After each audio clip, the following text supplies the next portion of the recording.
बोलो भारत माता की।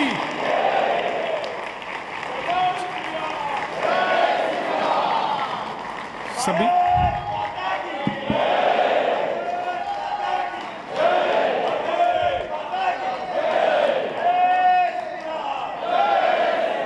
मान्यवरों से अनुरोध है कि दीप प्रज्वलन करके वो इस कार्यक्रम का शुभारंभ करें।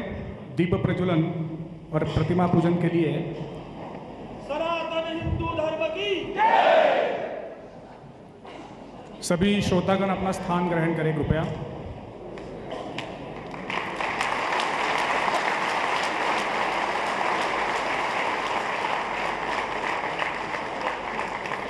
बोलो भारत माता की। हमारे आज के मान्यवर माननीय एडवोकेट अश्विनी जी उपाध्याय, हमारे स्वानंद जन कल्याण के अध्यक्ष माननीय सुधीर जी कालकर, यहाँ के उद्योजक अभिरुचि मॉल के सुनील जी भिड़े, इनसे अनुरोध है कि आप स्थान ग्रहण कीजिए।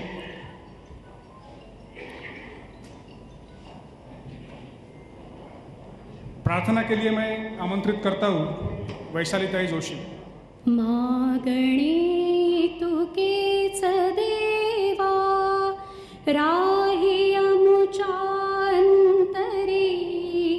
गवसुदे स्वानंद सात्विक मानसी देहांतरी सार्थकरी जे जीवनासी ज्ञान ते आभास दे झळकते कर्तृत्व आम्हा वाहण्या देशास दे पांग फेडू माय भूचे आसरा होनित उरी गवसुदे स्वानंद सात्विक मानसी देहांतरी दूर राहो भेद बुद्धि देमतीची शुद्धता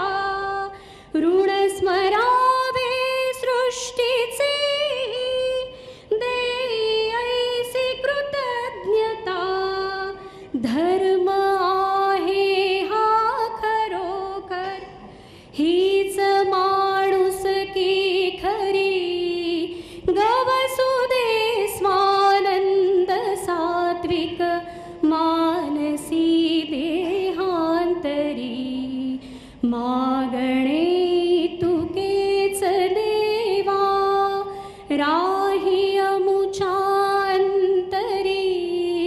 गवसुदे स्वानंद सात्विक मानसी देहांतरी मानसी देहांतरी मानसी देहांतरी।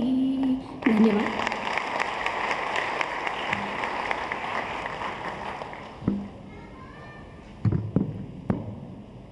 आज के हमारे सम्माननीय वक्ता advocate Ashwini Kumar Upadhyay, PIL man के नाम से उनको सभी जानते हैं और सुप्रीम कोर्ट में अधिवक्ता है। अश्विनी कुमार जी भारतीय जनता पार्टी दिल्ली इकाई के नेता भी है।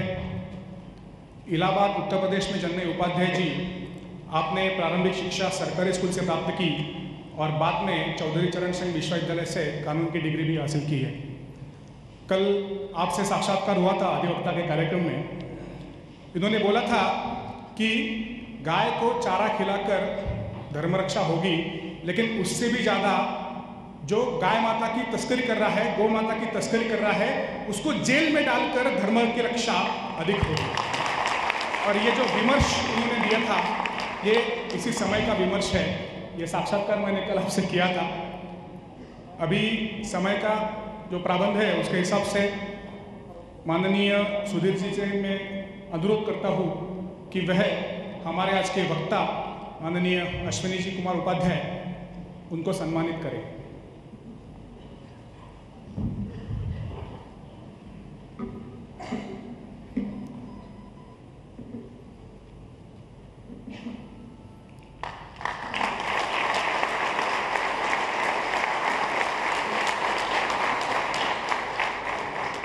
मंच पर विराजमान माननीय सुनील जी भिड़े, गुलमोहर बैंक्वेट के और यहाँ जो अभिरुचि मॉल है उसके वो जाने माने इस परिसर के उद्योजक हैं। मैं सुधीर जी से फिर से निवेदन करता हूँ कि वो सुनील जी को सम्मानित करें।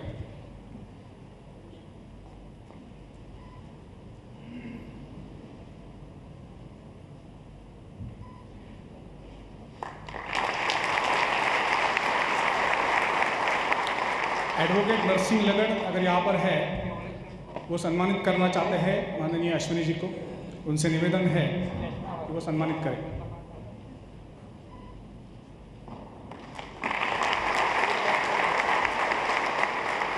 इस कार्यक्रम के प्रस्तावना हेतु मैं आमंत्रित करता हूँ हमारे स्वानंद के कार्यकारी मंडल के सदस्य माननीय महेंद्र जी वाघ।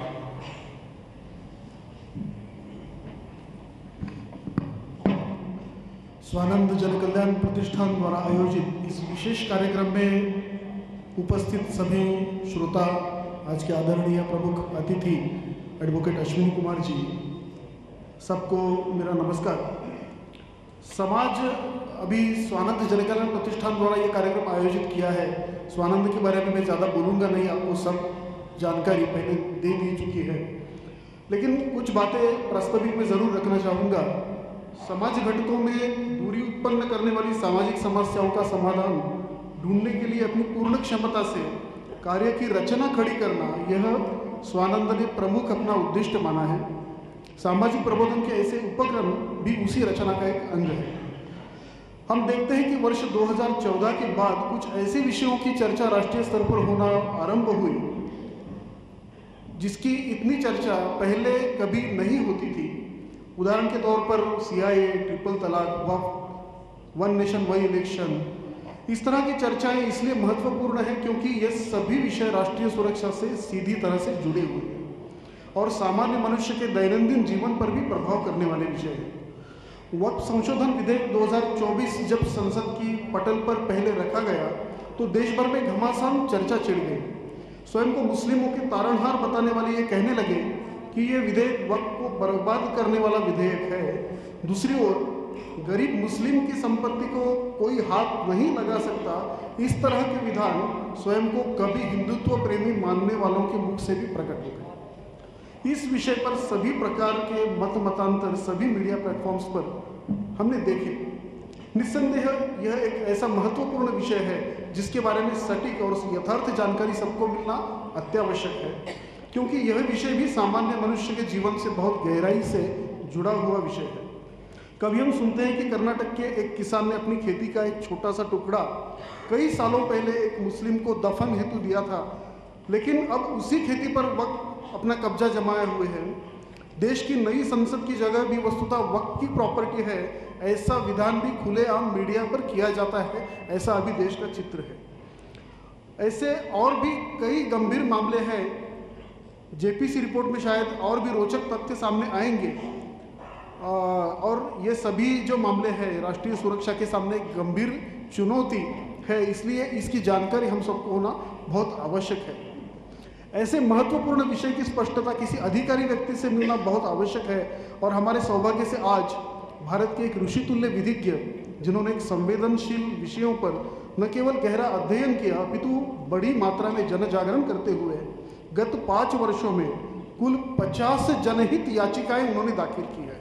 ऐसे एडवोकेट अश्विनी कुमार जी आज हमारे बीच में उपस्थित है। इस विषय को हम गंभीरता से समझ लें, अपने अपने प्रभाव क्षेत्र में उचित प्रबोधन करें तथा समाज की सज्जन शक्ति को राजकीय दृष्टि से जागरूक करने का निरंतर प्रयास हम करते रहें। इसी अपेक्षा के साथ और आदरणीय अश्विनी कुमार जी का स्वानंद जन कल्याण प्रतिष्ठान की ओर से हृदय से स्वागत करते हुए अपनी प्रस्तावना को विराम देता हूं। सबको नमस्कार और धन्यवाद।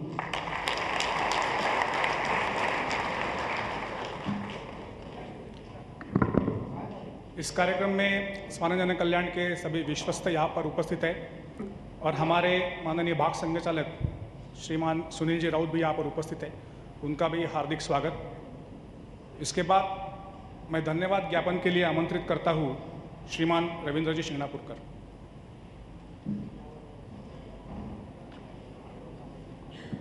नमस्कार। मुझे मालूम है आप हम सभी अश्विनी जी से सुनने के लिए आतुर हैं। मैं उन्हीं का पहले धन्यवाद देना चाहता हूं कि उनका व्यस्त शेड्यूल में उन्होंने हमें समय दिया है और हम सब उनको सुनने के लिए बेकरार, लेकिन वो यहाँ पे पहुँचे हैं। आपको मालूम है हम सब ने 40 मिनट उनकी राह देखी है और वो भी परेशान थे, वहाँ से फ़ोन चलता रहा, तो उनके मैं हृदय से धन्यवाद देता हूँ। हम सब श्रोता लोग जो इतनी देर से यहाँ पे बैठ के राह देख रहे हैं, आप सभी का मैं धन्यवाद करना चाहता हूँ। बैठने की जो प्रोविज़न है वो बाहर भी की है और ये सब प्रचार प्रसार के लिए जो भी कार्यकर्ता, प्रबोधन मंच के कार्यकर्ता काम कर रहे थे, उन सभी को धन्यवाद देता हूँ। ये कार्यक्रम इस हॉल में होने के लिए सुनील जी भिड़े और उनके सभी यहाँ का स्टाफ जो है, कर्मचारी है, उनका बहुत सारा सहयोग आपको दिखाई दे रहा है, उनको मैं धन्यवाद देता हूँ। प्रबोधन मंच के कार्यकर्ता और सभी ज्ञात अज्ञात व्यक्ति जिनका इसमें समायोजन है, उन सभी को धन्यवाद करते हुए मैं कार्यक्रम आगे लेके जाने के लिए विनती करता हूँ।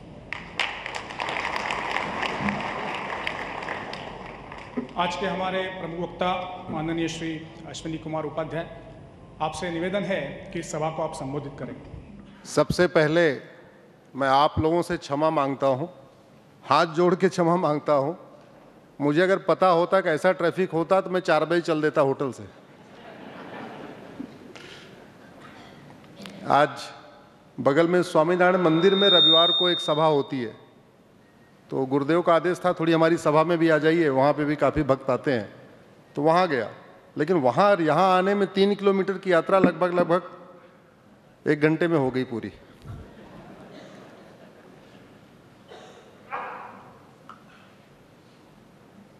सबसे पहले इस पवित्र वीर भूमि को प्रणाम करता हूँ, छत्रपति शिवाजी महाराज को प्रणाम करता हूँ, जिसके कारण मेरा नाम अश्विनी कुमार है।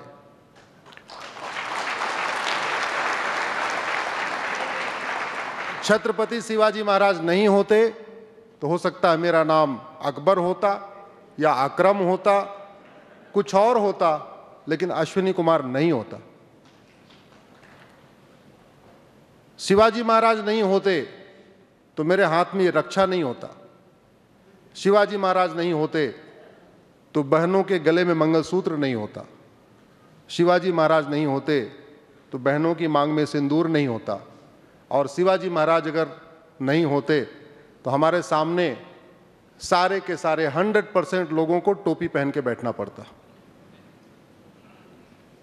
इसलिए हम सबको प्रतिदिन, प्रति सप्ताह, प्रत्येक त्योहार, जब भी अपनी परंपराएं मनाएं, अपनी रीतियां मनाएं, तो एक बार हमें छत्रपति शिवाजी महाराज को जरूर उनको याद करना चाहिए, संभाजी महाराज को याद करना चाहिए, अपने सभी पेशवाओं को याद करना चाहिए, अपने सभी राजाओं महाराजाओं को याद करना चाहिए। और इसीलिए जब भारत का संविधान बना तो संविधान में 22 पार्ट है और पार्ट नंबर 15 इलेक्शन से रिलेटेड है। तो संविधान निर्माताओं ने कहा कि जो इलेक्शन होगा उसमें पॉलिटिकल पार्टियां किस विषय को आगे बढ़ाएंगी, किस आइडियोलॉजी को आगे बढ़ाएंगी, पॉलिटिकल पार्टियां किस दिशा में आगे काम करेंगी। दूसरा, वोटर किसको वोट करेगा, सिलेक्शन कैसे करेगा। तो हमारे संविधान निर्माताओं ने पार्ट 15 जो इलेक्शन से रिलेटेड है, उससे पहले 2 महापुरुषों का उन्होंने चित्र रखा। एक रखा छत्रपति शिवाजी महाराज का और दूसरा रखा गुरु गोविंद सिंह का, क्योंकि इन्हीं दोनों लोगों ने भारत को बचाया था, इन्हीं दोनों लोगों ने भारत की संस्कृति को बचाया था। तो संविधान निर्माताओं ने कहा कि पॉलिटिकल पार्टियां छत्रपति शिवाजी महाराज और गुरु गोविंद सिंह के आदर्शों पे चलेंगी और जो वोटर होंगे वो ये देखेंगे कि कौन से पॉलिटिकल पार्टी सबसे ज्यादा छत्रपति शिवाजी महाराज और गुरु गोविंद सिंह के रास्ते पे चल रही है, उसको वोट करेंगे। लेकिन हुआ बिल्कुल उल्टा। भारत की एक पॉलिटिकल पार्टी जो कहने को पॉलिटिकल पार्टी है, लेकिन एक्चुअली वो मुगलों के काम को आगे बढ़ा रही है, अंग्रेजों के काम को आगे बढ़ा रही है। जैसे उसको सत्ता मिली, उसने भारत के संविधान से छत्रपति शिवाजी महाराज और गुरु गोविंद सिंह की फोटो निकाल के बाहर कर दिया। और एक फोटो नहीं थी, और भी कई फोटो थी। भारत के संविधान में भगवान राम, लक्ष्मण, सीता की फोटो थी। भारत के संविधान में भगवान कृष्ण और अर्जुन की फोटो थी। भारत के संविधान में भगवान महावीर और गौतम बुद्ध की फोटो थी। भारत के संविधान में सम्राट अशोक, राजा विक्रमादित्य की फोटो थी। भारत के संविधान में गुरुकुल और नालंदा विश्वविद्यालय की फोटो थी। भारत के संविधान में सिंधु घाटी की सभ्यता और राजा भगीरथ की फोटो थी। भारत के संविधान में नेताजी सुभाष चंद्र बोस और रानी लक्ष्मीबाई की फोटो थी। लेकिन न उनको सनातन पसंद, न उनको भारत पसंद, न उनको भारतीय संस्कृति पसंद, और उन्होंने ये डिसाइड किया अब भारत के संविधान में कोई चित्र रहेगा ही नहीं। अगर ये चित्र रहा होता, भगवान राम की फोटो, हनुमान जी की फोटो, लक्ष्मण की फोटो, गुरुकुल नालंदा विश्वविद्यालय की फोटो, तो क्या भारत के संविधान में सेकुलर शब्द जोड़ा जा सकता था क्या? जोर से बोलिए जरा। नहीं। बाप ने संविधान से चित्रों को हटाया और बेटी ने आके भारत के संविधान में सेकुलर जोड़ दिया। कहते नहीं, सनातन धर्म को खत्म करने के लिए उन्होंने कोई कोर कसर नहीं छोड़ी। जहां जहां उनको ठीक लगता था, एक एक करके काम करते गए। मैंने PIL फाइल किया है कि भारत के संविधान से सेकुलर शब्द को हटाया जाए और भारत के संविधान में फिर से हमारे चित्रों को वापस लिया जाए। भगवान राम, लक्ष्मण, सीता की फोटो आए और फिर से सारे चित्रों को वापस लिया जाए। अभी अक्टूबर में सुनवाई थी, 18 नवंबर को फिर इस पर सुनवाई होगी। मुझे पूरा विश्वास है कि मुझे सुप्रीम कोर्ट से न्याय मिलेगा। हालांकि कई बार नहीं मिलता है, फिर भी इस बार विश्वास है कि सेकुलर के मामले में न्याय मिलेगा। आज मेरा ये 96 कार्यक्रम है 2024 का।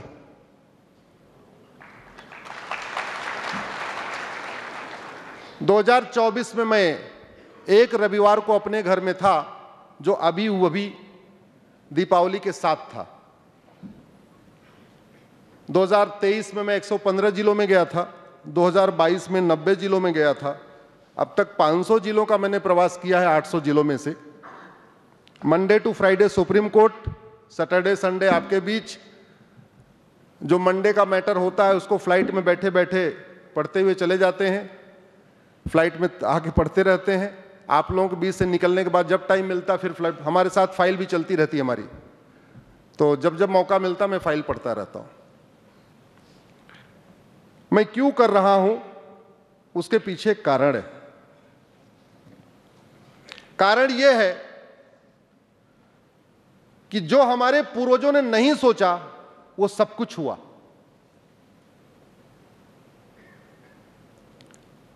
गंधार, जहां से माता गांधारी आई थी, कभी वहां के हिंदुओं ने सोचा था कि ये गंधार एक दिन अफगानिस्तान बन जाएगा?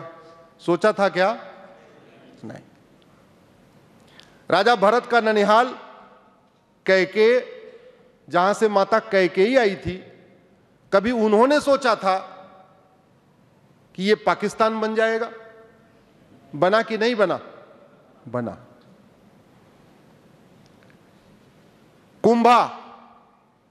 कुंभा के हिंदुओं ने कभी सोचा नहीं था ये काबुल बन जाएगा। कैकेयी के हिंदुओं ने कभी सोचा नहीं ये पेशावर बन जाएगा। कंबोज के हिंदुओं ने कभी सोचा नहीं ये बदख्शा बन जाएगा। सुवास्तु के हिंदुओं ने कभी सोचा नहीं ये स्वात घाटी बन जाएगा। तक्षशिला के हिंदुओं ने कभी सोचा नहीं था ये रावलपिंडी बन जाएगा। लेकिन जो नहीं सोचा था वो हुआ कि नहीं हुआ? हुआ। यमन के हिंदुओं ने कभी सोचा नहीं था कि आने वाले टाइम में वो हवन नहीं कर पाएंगे। एक बात मैं आपको बता दूं, एक मजहब 1300 साल पुराना है, दूसरा रिलीजन 2000 साल पुराना है, और जहां ये रिलीजन है और जहां ये मजहब है उसके पहले वहां कुछ न कुछ होता था। ऐसा नहीं था कि कुछ नहीं होता था। और क्या होता था, कुछ स्थानों पे सूर्य की पूजा होती थी, कुछ स्थानों पे चंद्रमा की पूजा होती थी, कुछ स्थानों पे नदियों की पूजा होती थी, कुछ स्थानों पे पेड़ों की पूजा होती थी, कुछ स्थानों पे पहाड़ियों की पूजा होती थी। होता सब कुछ था जो आज हम सनातन संस्कृति में करते हैं। आज हम पेड़ों की पूजा करते हैं, यज्ञ करते हैं, सूर्य की पूजा करते हैं, चंद्रमा की पूजा करते हैं। तो चाहे वो तुर्की हो, चाहे ईरान हो, चाहे इराक हो, चाहे सूडान हो, चाहे इजिप्ट हो, चाहे सीरिया हो, चाहे बांग्लादेश हो, चाहे फिलीपींस हो, चाहे सोमालिया हो, चाहे पाकिस्तान हो, चाहे नाइजीरिया हो, चाहे तजाकिस्तान हो, चाहे अफगानिस्तान हो, चाहे मालदीव है, इन सभी स्थानों पे कहीं पे कुछ, कहीं पे कुछ, कहीं पे कुछ। एक देश था पर्शिया, जहां 90% पारसी रहते थे, और पर्सिया के पारसियों ने सोचा नहीं था कि हम तो 90% हैं और खत्म भी हो जाएंगे। वहां कुछ घुसपैठिए गए और उन घुसपैठियों ने फिर वहां अपना खेल शुरू किया। लगभग 5,000 घुसपैठिए गए थे। उन्होंने 50 साल के अंदर पर्शिया को ईरान बना दिया। आज उस ईरान में एक भी पारसी बचा नहीं हुआ है। सारे पारसी भाग गए, कुछ म्यांमार चले गए, कुछ भारत आ गए, कुछ थाईलैंड के अलग अलग जगह चले गए। तो जो पर्शिया के पारसियों ने नहीं सोचा था वो हुआ कि नहीं? जो कश्मीर के लोगों ने दिसंबर में नहीं सोचा था वो जनवरी में हुआ कि नहीं? हुआ कि नहीं? जो आडवाणी जी ने नहीं सोचा था कि अपना घर, मकान, दुकान, खेत खलिहान छोड़ के जाना पड़ेगा, वो हुआ कि नहीं? जोर से बोलिए जरा। हुआ। जेठमलानी जी बहुत ही संभ्रांत परिवार के थे। जेठमलानी जी बहुत ही विद्वान थे। दुनिया का उनका रिकॉर्ड आज तक टूटा नहीं है। 17 साल में उन्होंने ला किया था। राम जेठमलानी ने दुनिया में सबसे कम उम्र में ला किया था, आज तक वो रिकॉर्ड टूटा नहीं है, 17 साल में।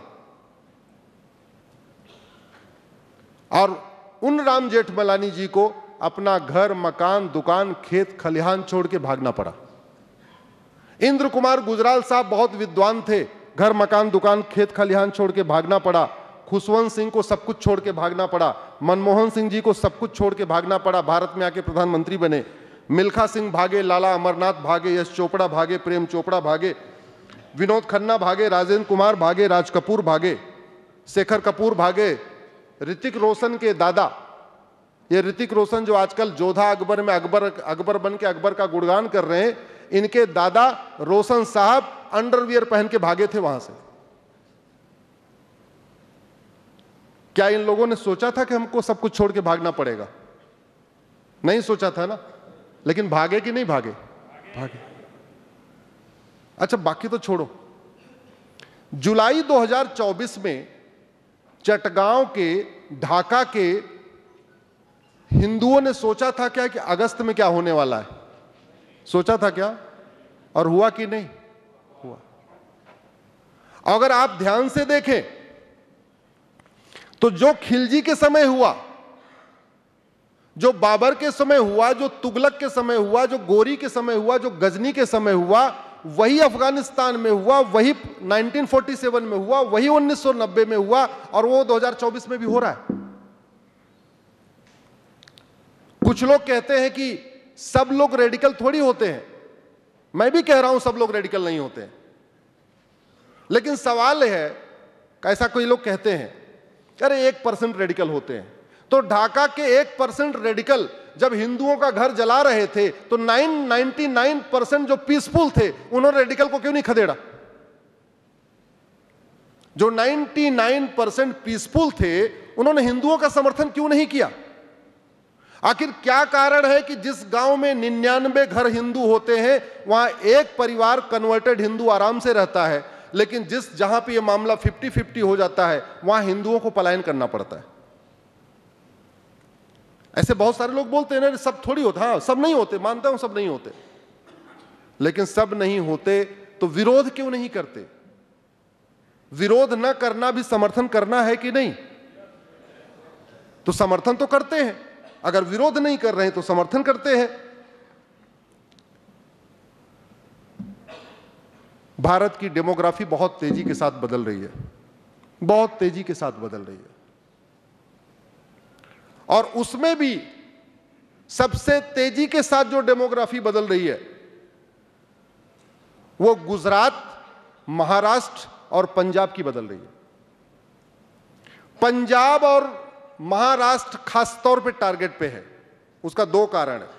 महाराष्ट्र के लिए तो 3 कारण है। महाराष्ट्र इसलिए टारगेट पे है कि महाराष्ट्र भारत की आर्थिक राजधानी है। दूसरा कारण, सनातन धर्म को बचाने की सबसे बड़ी लड़ाई कहां से शुरू हुई? महाराष्ट्र से। तीसरा कारण, महाराष्ट्र बॉर्डर स्टेट है। कसाब कहां से आया था? महाराष्ट्र में आया था। आराम से अगर महाराष्ट्र में कंट्रोल हो जाए तो घुसपैठियों को ले आना बसाना बहुत आसान हो जाएगा। और ग्रेजुअली बड़े प्लान्ड वे में घुसपैठियों को जगह जगह पॉकेट में बसाया जा रहा है। रेलवे लाइन के किनारे बसाया जा रहा है, एयरपोर्ट के किनारे बसाया जा रहा है, हाईवे के किनारे बसाया जा रहा है। कोशिश यह हो रही है कि धीरे धीरे 10, 20, 50 की संख्या में बसा दिया जाए, जिससे वहां की डेमोग्राफी बदलने लगे, और बदल चुकी भी है। यहां आने के पहले मैं आपके महाराष्ट्र की डेमोग्राफी पे थोड़ा रिसर्च कर रहा था। तो रिसर्च के लिए मैंने 2024 की वोटर लिस्ट लोकसभा की और 1999 की वोटर लिस्ट को कंपेयर किया। एक बार मैं देखना चाह रहा था कि 25 साल में कितना बदला है महाराष्ट्र। तो पता चला कि महाराष्ट्र के सभी जिलों की डेमोग्राफी बदल गई है। कहीं 10% बदली है, कहीं 12% बदली है, कहीं 15% बदली है। जनगणना तो 10 साल में होती है, लेकिन डेमोग्राफी जो वोटर लिस्ट है हर चुनाव के पहले अपडेट होती है। जैसे 2024 में चुनाव हुआ तो अपडेट हुई, ऐसे 1999 में इलेक्शन हुआ था तो भी अपडेट हुई थी। तो मैंने 1999 और 2024 दोनों में 25 साल का डिफरेंस आता है, इसको एग्जामिन किया। महाराष्ट्र के मुंबई की जबरदस्त बदल चुकी है। पूरे मुंबई की डेमोग्राफी बदल गई है। और मुंबई में विशेष रूप से धारावी की, जिस धारावी में 1980 में जो रेशियो था 80-20 था, वो जस्ट अपोजिट हो चुका है। अब 20-80 हो चुका है। जस्ट अपोजिट हो चुका है 20-80। ये जितनी बातें मैं कह रहा हूं पूरे रिसर्च के साथ कह रहा हूं, पूरी जिम्मेदारी के साथ कह रहा हूं। जिसको चेक करना हो वो अपने लोकसभा की 2024 की वोटर लिस्ट और 1999 की वोटर लिस्ट को एक बार कंपेयर करके देख ले। एक बार अपने लोकसभा की आप 1999 की वोटर लिस्ट निकालिए, उसमें देखिए टोटल कितने वोटर थे, उसमें से कितने हिंदू थे। 2024 की वोटर लिस्ट निकाल लीजिए, देखिए टोटल कितने वोटर हैं और उसमें कितने % हिंदू हैं। जबरदस्त कमी आ रही है। और इस कमी का 3 कारण है: घुसपैठ, धर्मांतरण, जनसंख्या विस्फोट। 90,000 बच्चे पर डे पैदा हो रहे हैं इस समय। कितने? 90,000।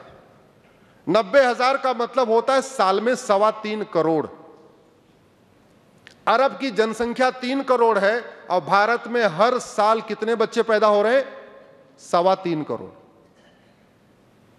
और ये जो 90,000 बच्चे पैदा हो रहे हैं, इसमें हिंदुओं के मात्र 45,000 हैं। यानी बच्चों में रेशियो कितना है? 50-50। ये जो बच्चे हैं 18 साल के बाद जब वोटर बनेंगे, 20 साल के जब जवान बनेंगे, यानी 2024 के 2044 के आसपास, 45 के आसपास, तो यंग में रेशियो क्या होगा? 50-50। और हमारे बच्चों को तो मोबाइल चलाने के अलावा कुछ आता नहीं है। नारियल भी काटना नहीं आता। क्या होगा, कभी सोचा आपने? यही मेरी बेचैनी का कारण है। मैंने दुनिया के 50 देशों को बदलते हुए कैसे उनमें बदलाव आया है उसको स्टडी किया, तो बहुत चौंकाने वाला फैक्ट है कि वो सारे के सारे देश लगभग 50 साल में खत्म हो गए। 50 साल के अंदर उन देशों की भाषा भी बदल गई, उन देशों की वेशभूषा भी बदल गई, उन देशों का त्योहार भी बदल गया, उन देशों की सोच विचार भी बदल गया। और सबसे बड़ा एग्जाम्पल तो पर्शिया है। एकदम खुले वातावरण, बहन लड़कियों को, बेटियों को पूरी पढ़ने की छूट, सब स्कूल जाती थी, कॉलेज जाती थी, बढ़िया को एजुकेशन सिस्टम। आज उस ईरान में क्या हो रहा है?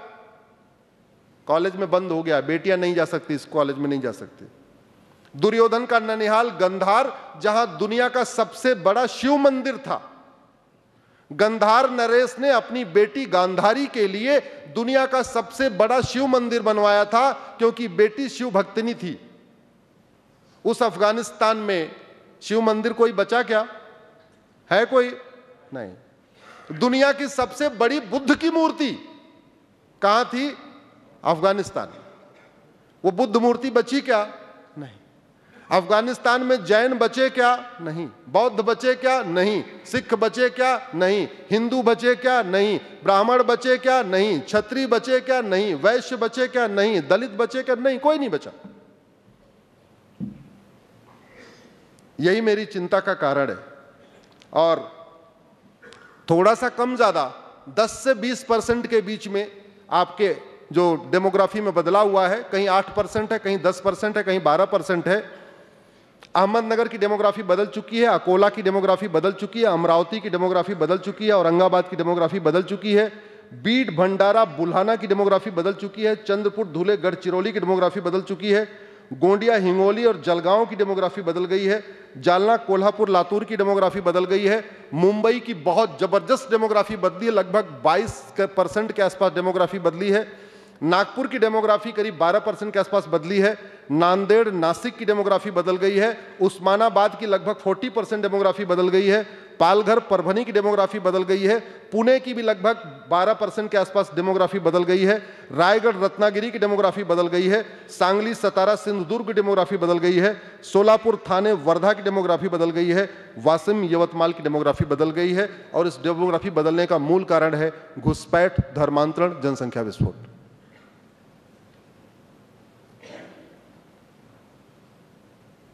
हमारे पूर्वजों ने जो नहीं सोचा वो हुआ, और आज हम जो नहीं सोच रहे हैं वो होगा। उसको रोकने का एक ही तरीका है, घुसपैठियों को निकाला जाए। दूसरा रोकने का क्या तरीका है? धर्मांतरण को रोका जाए। तीसरा क्या तरीका है? हम दो, हमारे दो, सबके दो, इसको लागू किया जाए। इन तीनों विषयों पे मेरी पीआईएल चल रही है सुप्रीम कोर्ट में। इन तीनों विषयों पे मैं सुप्रीम कोर्ट में लड़ रहा हूं।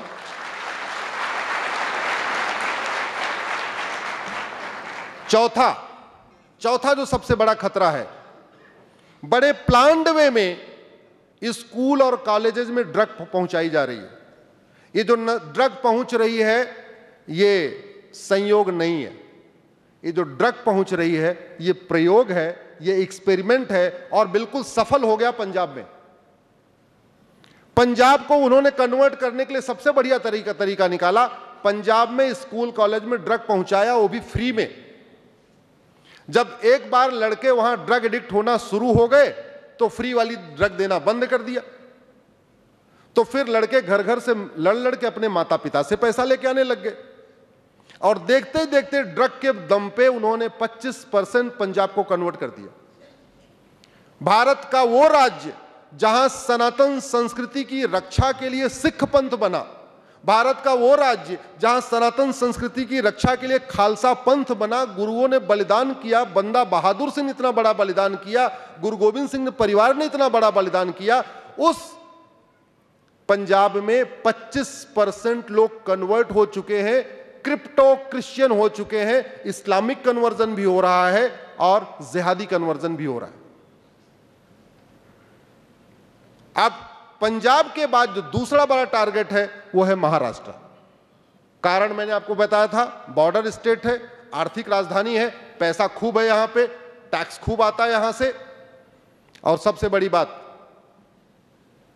हिंदवी स्वराज की स्थापना यहीं हुई थी।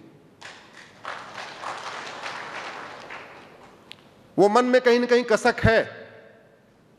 और छत्रपति शिवाजी महाराज अगर नहीं होते तो आपका आंध्रा, तेलंगाना, कर्नाटक, तमिलनाडु और केरल ये भी हमारे हाथ से निकल गया होता।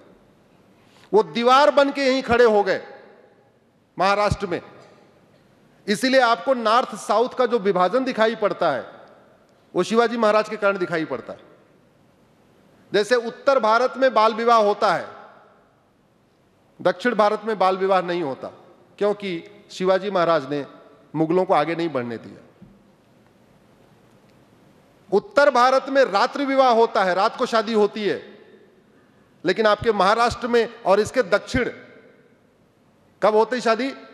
दिन में, क्योंकि छत्रपति शिवाजी महाराज ने मुगलों को आगे नहीं बढ़ने दिया।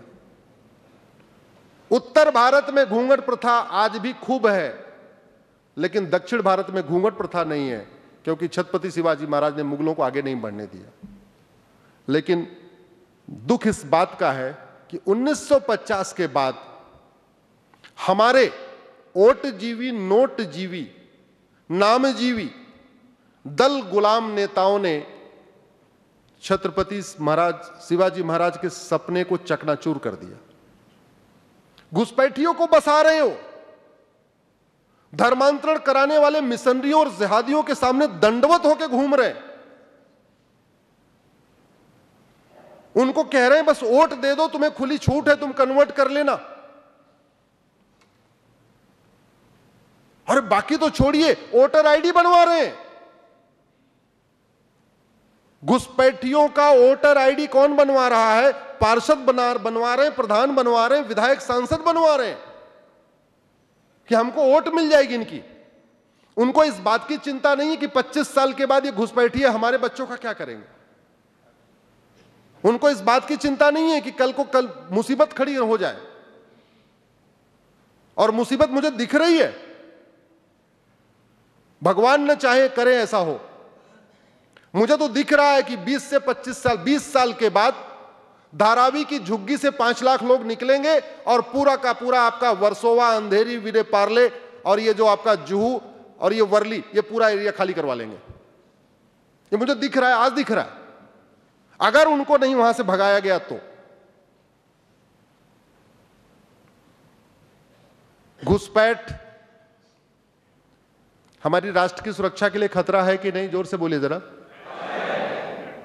घुसपैठ हमारी एकता अखंडता के लिए खतरा है कि नहीं?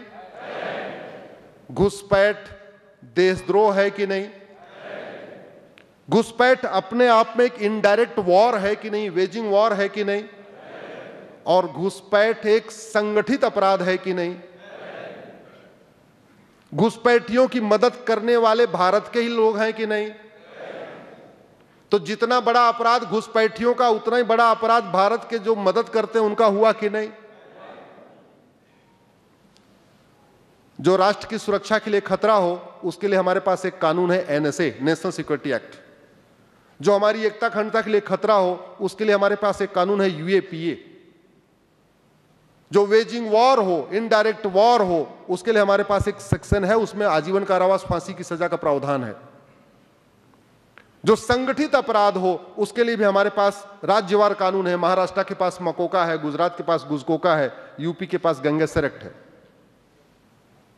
देशद्रोह के लिए भी कानून है, लेकिन लग नहीं रहा है, लग नहीं रहा है, लग नहीं रहा है। इसलिए खौफ नहीं पैदा हो रहा है। खौफ नहीं पैदा हो रहा है तो आ भी रहे और जो यहां है आराम से रह भी रहे। घर कैसे सुरक्षित होता है? घर तब सुरक्षित होता है जब आपके घर के चारों तरफ बाउंड्री ऊंची हो, दूसरा बाकायदा गेट भी लगा हो, और सुरक्षित तब होगा जब एक सिक्योरिटी गार्ड भी बैठा हो, और सुरक्षित तब होगा जब सीसीटीवी भी लगा हो, और सबसे ज्यादा सुरक्षित तब होगा जब सिक्योरिटी गार्ड को देखते ही गोली मारने का आदेश होगा, तभी सुरक्षित होगा ना। आप जानते हैं 2012 में कांग्रेस की सरकार ने बांग्लादेश की सरकार से एक ट्रीटी किया, उसका नाम है non lethal treaty. Non lethal treaty के अंतर्गत हमारे बॉर्डर के बीएसएफ वाले केवल डंडा यूं यूं ठक ठक कर सकते हैं, गोली चला ही नहीं सकते। इतनी बड़ी गद्दारी आप सोच भी नहीं सकते हैं कि इतनी बड़ी गद्दारी देश के साथ हुई है कि हमारे बीएसएफ वालों का हाथ पैर बांध के रख दिया, नॉन लीथल ट्रीटी कर लिया। नतीजा क्या हो रहा है? घुसपैठिए वहां से आ रहे हैं, बीएसएफ वाले डंडा पटपट करते हैं, बस गोली चला ही नहीं सकते।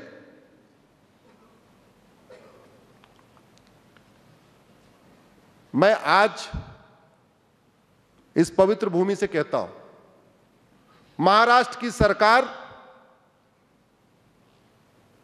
को तत्काल घुसपैठियों के खिलाफ एनएसए, यूएपीए, वेजिंग वॉर, देशद्रोह और मकोका लगाना शुरू कर देना चाहिए। जो घुसपैठियों की मदद करता है उनकी प्रॉपर्टी जब्त करना शुरू करना चाहिए, उनको आजीवन कारावास की व्यवस्था करना चाहिए। और आप लोग भी इसको डिमांड करिए और ये देखिए कौन घुसपैठियों का समर्थक है, कौन घुसपैठियों का विरोधी है, और ये बात जन जन तक पहुंचाइए। दूसरा बड़ा खतरा धर्मांतरण। बड़े प्लान्ड वे में धर्मांतरण हो रहा है। धर्मांतरण कैसे हो रहा है? जिहादियों के लिए खाड़ी देशों से हवाला की फंडिंग आ रही है, मिशनरियों के लिए अमेरिका यूरोप से एफसीआरए की फंडिंग आ रही है। भारत के अंदर जो ड्रग का पैसा जनरेट हो रहा है उससे भी कन्वर्जन हो रहा है। उसका लगभग 50% पैसा कहां जा रहा है? धर्मांतरण कराने। तो अमीर हिंदुओं के बच्चे को नशेड़ी बना के गरीब हिंदुओं को पैसे का लालच दे के कन्वर्जन किया जा रहा है। तो हमारा धन भी जा रहा है और हमारा धर्म भी जा रहा है। क्यों चल रहा है? क्योंकि एक तो नियम कानून कमजोर है, न्यायिक व्यवस्था तो पूछे नहीं, न्यायिक व्यवस्था की कैसी हालत हो रखी है। मुकदमा आज शुरू होता है, 25 साल 30 साल चलता रहता है, 40 साल चलता रहता है, तो कानून का खौफ नहीं पैदा हो रहा है। सिंगापुर में एक व्यक्ति 900 ग्राम गांजा लेके गया था एक कॉलेज के पास, उठा के उसको फांसी दे दिया। अब दोबारा सिंगापुर में कोई गांजा लेके घूमेगा क्या? आप मुझे पूना का एक कॉलेज बताइए जहां आपका गांजा नहीं घूम रहा है। आप पूना का कोई एक कॉलेज बताइए जहां ड्रग नहीं बेची जा रही है, या गांजा नहीं बेचा जा रहा है, या अफीम, कोकीन, चरस नहीं बेची जा रही।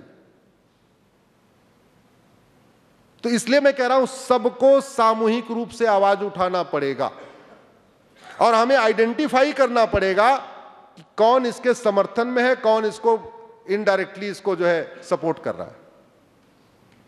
और तीसरा जो सबसे इंपॉर्टेंट, धर्मांतरण के लिए मैं आज मैनिफेस्टो आया है बीजेपी का, शायद बीजेपी के मैनिफेस्टो में वादा किया गया है कि सरकार बनेगी तो वो बहुत ही कठोर धर्मांतरण विरोधी कानून लाने वाले हैं। उसके लिए मैं धन्यवाद देता हूं। लेकिन महाराष्ट्र को एक बार सीखना चाहिए उत्तर प्रदेश से। उत्तर प्रदेश में जो आदमी धर्मांतरण कराता है उसके खिलाफ एनएसए लग रहा है आजकल। पहले नहीं लगता था, आजकल लग रहा है। जो धर्मांतरण करा रहा है उसके खिलाफ यूएपीए भी लगा रहे हैं, प्रॉपर्टी भी जब्त कर रहे हैं। 2-4 के घर पे तो बुलडोजर भी चला दिया। पहले उत्तर प्रदेश में बुलडोजर किराए पे लिया जाता था, फिर सरकार को लगा बार बार किराए पे लेना, और कई बार ऐसा भी होता है किराए पे ले, इमीडिएट जरूरत है, रात को किराए ड्राइवर कहीं सो गया हो, तो यूपी सरकार ने कुछ बुलडोजर खरीद लिए हैं। भाई थाने में रहेगी तो कभी भी हवलदार को उठा दो, चल अपना काम करके आ जाएगा। जब तक लोग सोएंगे उसके बाद ड्राइवर जाएगा, जब तक जगेंगे तब तक वो आ चुका होगा, तो ज्यादा किसी को खबर भी नहीं लगेगी। ऐसी बुलडोजर की कार्रवाई आपके महाराष्ट्र में भी करने की जरूरत है, ऐसी कार्रवाई की जरूरत है। और तीसरा जो सबसे बहुत जरूरी है, हम दो, हमारे दो, सबके दो। भाई दो ही तरीका है, या तो सब लोग 10-10 बच्चे पैदा करें, लेकिन फिर तो समस्या और बढ़ जाएगी। जमीन हमारे पास केवल 2% है दुनिया की, पानी हमारे पास मात्र 4% है दुनिया की, जनसंख्या हमारी 20% पहले हो चुकी है। सरकार जब तक 2 करोड़ घर बना के देती है, 10 करोड़ बेघर पहले ही पैदा हो जाते। सरकार जब तक 2 करोड़ लोगों को स्वरोजगार देती है, 10 करोड़ बेरोजगार पहले पैदा हो जाते। तो वो कंपटीशन करना तो अच्छा नहीं है। बेटर क्या है, हम दो, हमारे दो, सबके दो। तो उसके लिए क्या करना पड़ेगा, यूनिफॉर्म सिविल कोड लाना पड़ेगा। अब यूनिफॉर्म सिविल कोड का भी विरोध किया जा रहा है। मैं एक पर्चा मेरे पास आया, मेरे सहयोगी ने पर्चा दिखाया, और आपके महाराष्ट्र में पॉलिटिकल पार्टियां कह रही हैं, उस पर्चे में जो बातें लिखी हुई हैं वो कह रही हैं कि हाँ हम इसका समर्थन करते हैं, तो मुझे वोट दो। उस पर्चे पे क्या लिखा हुआ है, हमारे शरीयत कानून से छेड़छाड़ नहीं होगी, वक्फ बोर्ड से छेड़छाड़ नहीं होगी, वक्फ ट्रिब्यूनल चलता रहेगा, हमारी मज़ारें चलती रहेंगी, हमारी दरगाहें चलती रहेंगी, हमें हलाला का अधिकार मिलता रहेगा, हमें 4 शादी का अधिकार मिलता रहेगा।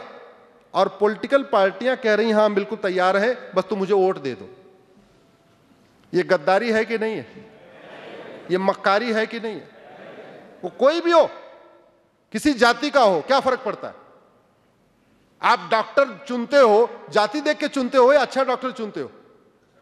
आप वो डॉक्टर के पास जाते हो जो आपको जिंदगी दे, या उस डॉक्टर के पास जाते हो जो आपको जहरीली दवा दे के आपको मार दे। ऐसी जहरीली दवाइयां दी जा रही हैं। अगर आप कांग्रेस के पापों को देखिए,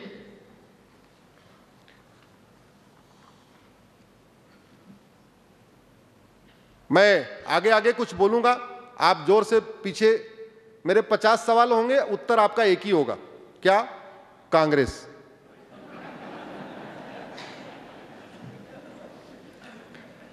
कहते नहीं, हर सवाल का एक जवाब।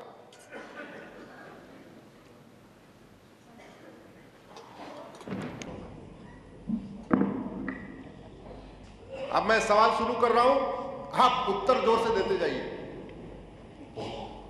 संविधान से भगवान राम लक्ष्मण की फोटो किसने हटाई? संविधान से भगवान कृष्ण और अर्जुन की फोटो किसने हटाई?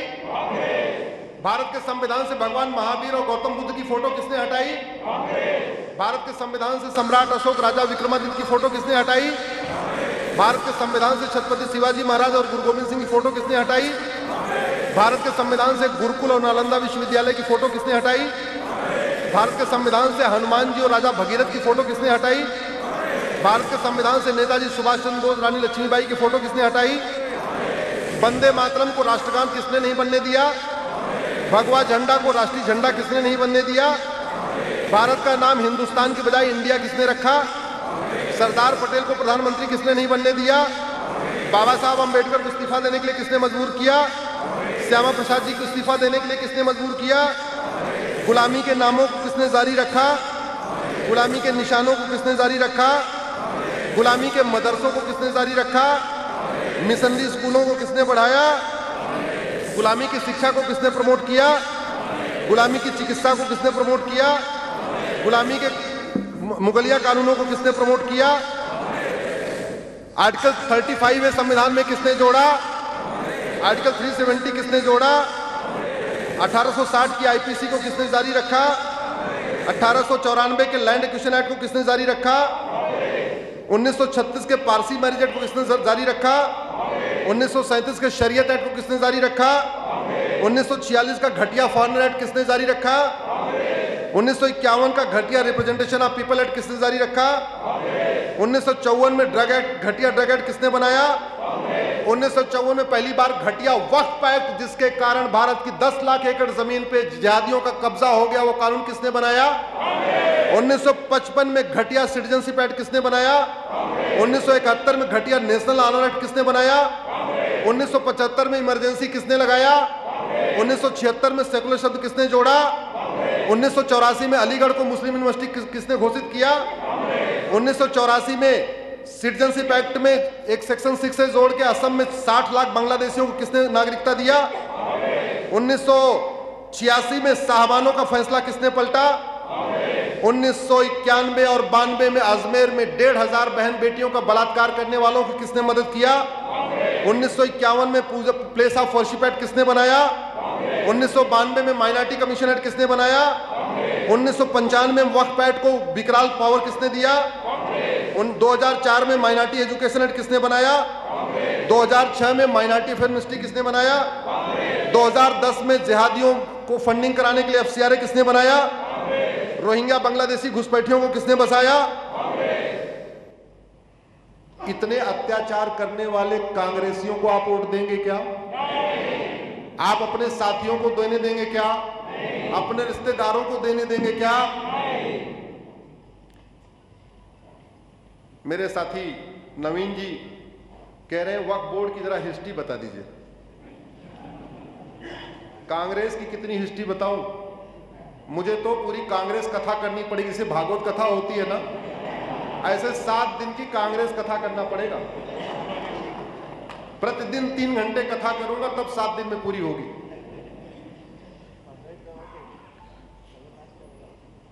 उन्नीस 1954 में पहली बार नेहरू जी ने वक्फ एक्ट बनाया। याद रखिए, भारत के संविधान में WAQF वक्फ शब्द है ही नहीं। भारत के संविधान में मजहब के आधार पे कानून बनाने को कंप्लीटली बैन किया गया है। 1947 में विभाजन किसके आधार पे हुआ था? मजहब के आधार पे।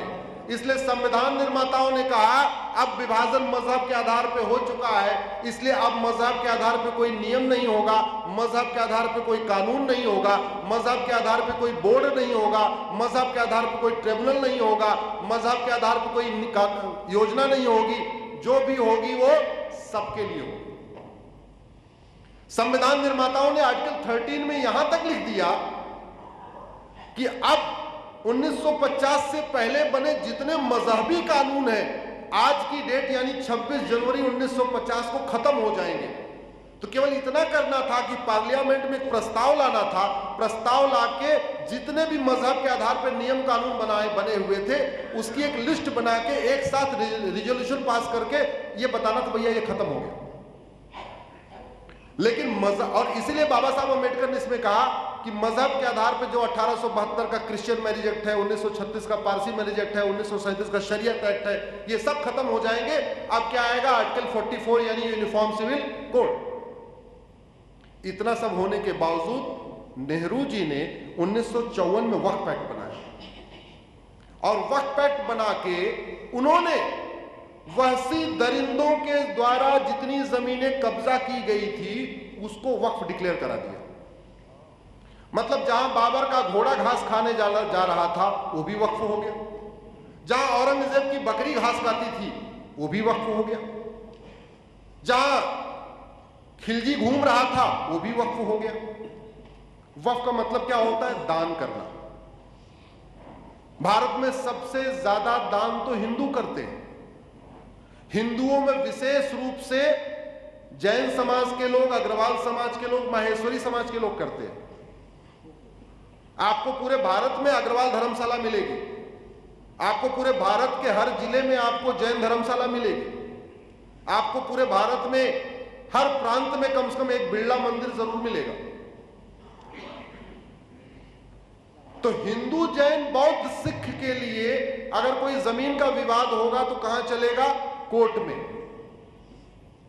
लेकिन मामला अगर वक्फ का हो जाएगा तो कहां चलेगा? वक्फ बोर्ड और वक्फ ट्रिब्यूनल में। सबसे बड़ी बात, दान अपनी जमीन की जाती है या दूसरों की? जोर से बोलिए जरा। अपनी। तो बाबर, हुमायूं, तुगलक, गजनी, गोरी की कोई यहां जमीन थी क्या? अरे वो हमारी जमीन थी। तलवार के दम पे कब्जा की हुई जमीन कभी दान होती है क्या? आपको अगर कैश दान करना है तो अपनी जेब से निकाल के मंदिर में दान करेंगे या दूसरे की पॉकेट मार के दान करेंगे? आपको अगर कोई गाड़ी दान करना है तो अपनी गाड़ी खरीदेंगे, एम्बुलेंस खरीद के दान करेंगे या दूसरे के एम्बुलेंस चोरी करके दान कर देंगे? अपनी। तो कायदे से वक्फ का मतलब दान होता है, दान अपनी चीज की जाती है। इसलिए जितने यहां पे वहसी दरिंदे थे, चाहे खिलजी था, चाहे ऐबक था, चाहे तुगलक था, चाहे औरंगजेब था, चाहे बाबर था, चाहे हुमायूं था, जितने भी थे उनको वक्फ का राइट ही नहीं। अगर उनको वक्फ करना है तो जहां पैदा हुए वहां वक्फ करें हो, भारत में तो कर ही नहीं सकते। अब जब उन वहसी दरिंदों का वक्फ का अधिकार नहीं, तो उनके नवाबों को, उनके निजामों को, उनके रजाकारों को, उनके जमींदारों को, उनके जागीरदारों को भी वक्फ का अधिकार नहीं, क्योंकि उन्होंने तो 20-20, 25-25 गांव लगान वसूलने के लिए उन्होंने जमींदारों को और जागीरदारों को दे दिया था। इसका मतलब यह हुआ कि 1950 से पहले जितने भी यहां वहसी दरिंदे थे उनको वक्फ का अधिकारी नहीं था। 1950 के बाद जब देश आजाद हुआ, या 1950 से पहले अगर किसी ने जमीन दान किया भी हो तो स्वाभाविक सी बात अपनी बताए, कागज दिखाए, अपनी जमीन ले जाए। लेकिन नेहरू ने कहा ना, 1954 में कानून बना के बोले कागज दिखाना ही नहीं है, तुम्हें केवल हाथ रखना है, ये जमीन तुम्हारी है, ये वक्फ की हो गई। 1954 वाला कानून तो फिर भी उतना खतरनाक नहीं था। बाद में उसको इंदिरा जी ने और ज्यादा उसको अमेंड किया, फिर राजीव गांधी ने उसको अमेंड किया। जो सबसे खतरनाक कानून बनाया वो नरसिम्हा राव ने 1995 में बनाया, और उसको अनलिमिटेड पावर दे दिया। पावर कैसे दिया? 7 मेंबर का बोर्ड बनाया, 7 में एक सांसद होगा वो भी मुस्लिम, एक विधायक होगा वो भी मुस्लिम, एक उसमें IAS ऑफिसर होगा वो भी मुस्लिम, एक टाउन प्लानर होगा वो भी मुस्लिम, एक एडवोकेट होगा वो भी मुस्लिम, एक मुतवल्ली होगा वो भी मुस्लिम, जो उसका सर्वेयर होगा वो भी मुस्लिम। मतलब खुद ही चोर, खुद ही दरोगा और खुद ही जज, और उसको शक्ति दे दिया कि जहां वो जाए उसको, और करना क्या था? जाना था, देखना था, एक छोटे से अखबार में एक गजट देना था, ये जमीन वक्फ की है। इसमें यह भी नहीं लिखा कि कैसे पेपर में देना है। तो भारत में बहुत सारे पेपर ऐसे भी छपते हैं जिनको कोई पढ़ता भी नहीं। ऐसे पेपर होते हैं ना, 2-2 पन्ने वाले, 1-1 पन्ने वाले। तो वक्फ बोर्ड वालों ने क्या किया? ऐसे बिना पढ़े जाने वाले पेपरों में गजट दे के, और उसमें कानून में लिखा हुआ 30 दिन के अंदर अगर ऑब्जेक्शन नहीं हुआ तो प्रॉपर्टी वक्फ की हो गई। 10 लाख एकड़ जमीन इकट्ठा कर लिया, 10 लाख एकड़। और जमीनें किसकी हैं? मंदिरों की जमीन, नदियों के किनारे की जमीन, खेल का मैदान, गोचर जमीन, ऊसर जमीन, बंजर जमीन। मान लीजिए इस आपके हॉल पे अगर वक्फ बोर्ड का नोटिस आएगा तो फिर भी आप लड़ोगे? आप तो हो सकता है कुछ और भी करो, लेकिन आपके बगल वाले पार्क पे नोटिस आएगा तब आप नहीं लड़ोगे। और ये हुआ। धीरे धीरे उन्होंने जितनी पब्लिक लैंड थी उस पर नोटिस भेजना शुरू कर दिया, चुपचाप गजट में डालते गए, चुपचाप गजट में एंट्री करते गए। और नतीजा क्या हुआ? तमिलनाडु के एक ऐसे मंदिर को वक्फ प्रॉपर्टी डिक्लेयर कर दिया जो 1500 साल पुराना है, जब इस्लाम शुरू नहीं हुआ। ऐसे गांव को डिक्लेयर कर दिया। अभी कर्नाटक में 1200 एकड़ जमीन विजयपुर की, किसानों की जमीन, उनको पता ही नहीं है। जब वो बेचने गए तो पता चला तुम तो बेच ही नहीं सकते। बोले क्यों नहीं बेच सकते? बोले तुम्हारी जमीन है तो वक्फ की जमीन है। इतना बड़ा खेल किया है। क्यों किया? वोट की खातिर। लेकिन मैं कई बार सोचता हूं यह मामला केवल वोट का नहीं है। वोट के लिए देश के साथ इतनी कोई गद्दारी नहीं कर सकता। यह मामला डीएनए का है। यह मामला डीएनए का है। जब आदमी का डीएनए मैच होता है तब वो देश के साथ इतनी गद्दारी करता है, सनातन धर्म के साथ इतनी गद्दारी करता है। इसलिए मुझे तो लगता है ये परिवार, नाम इसका हिंदू जैसा है, ये परिवार हिंदू नहीं है, इसका डीएनए कुछ और है।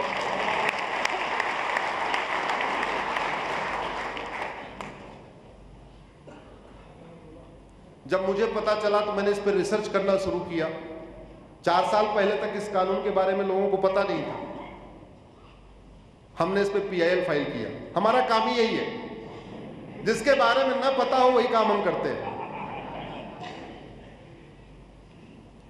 जब हमने PIL फाइल किया और जब पहले दिन सुनवाई पे गई तो जज साहब खुद ही चौंक गए। जज साहब को भी इस कानून के बारे में नहीं पता था। जनरली पीआईएल चीफ जस्टिस की कोर्ट में लगती है। जैसे सुप्रीम कोर्ट में करूंगा तो भी चीफ जस्टिस के यहां जाएगी पीआईएल, हाई कोर्ट करूंगा तो भी चीफ जस्टिस के यहां। ये प्रोटोकॉल है पीआईएल हमेशा। और पीआईएल के लिए कम से कम 2 जज होने चाहिए, एक जज पीआईएल सुनते भी नहीं। जब वो पीआईएल गई, मैंने उनको ग्राउंड बताया कि ये ग्राउंड है, वो जज साहब भी चौंक गए, बोले ऐसे कैसे कानून हो सकते? उन्होंने ऐसे कानून बना हुआ है। सरकार को नोटिस हुई, सरकार ने अब जेपीसी गठित कर दिया है। जेपीसी के सामने भी प्रेजेंटेशन हो रहा है।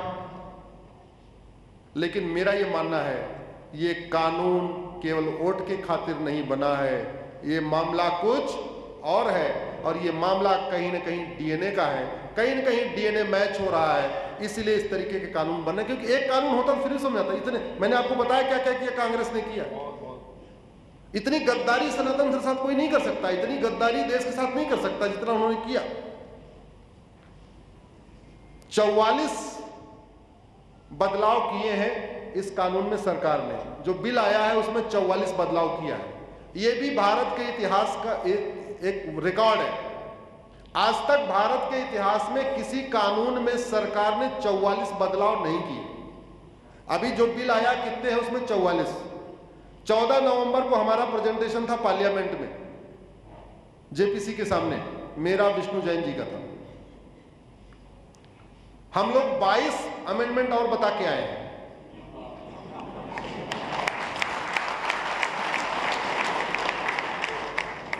तो 44 पहले सरकार लेके आई है, 22 हमने बताया। हमने कहा ये 22 और करना पड़ेगा तब ये ठीक से आएगा।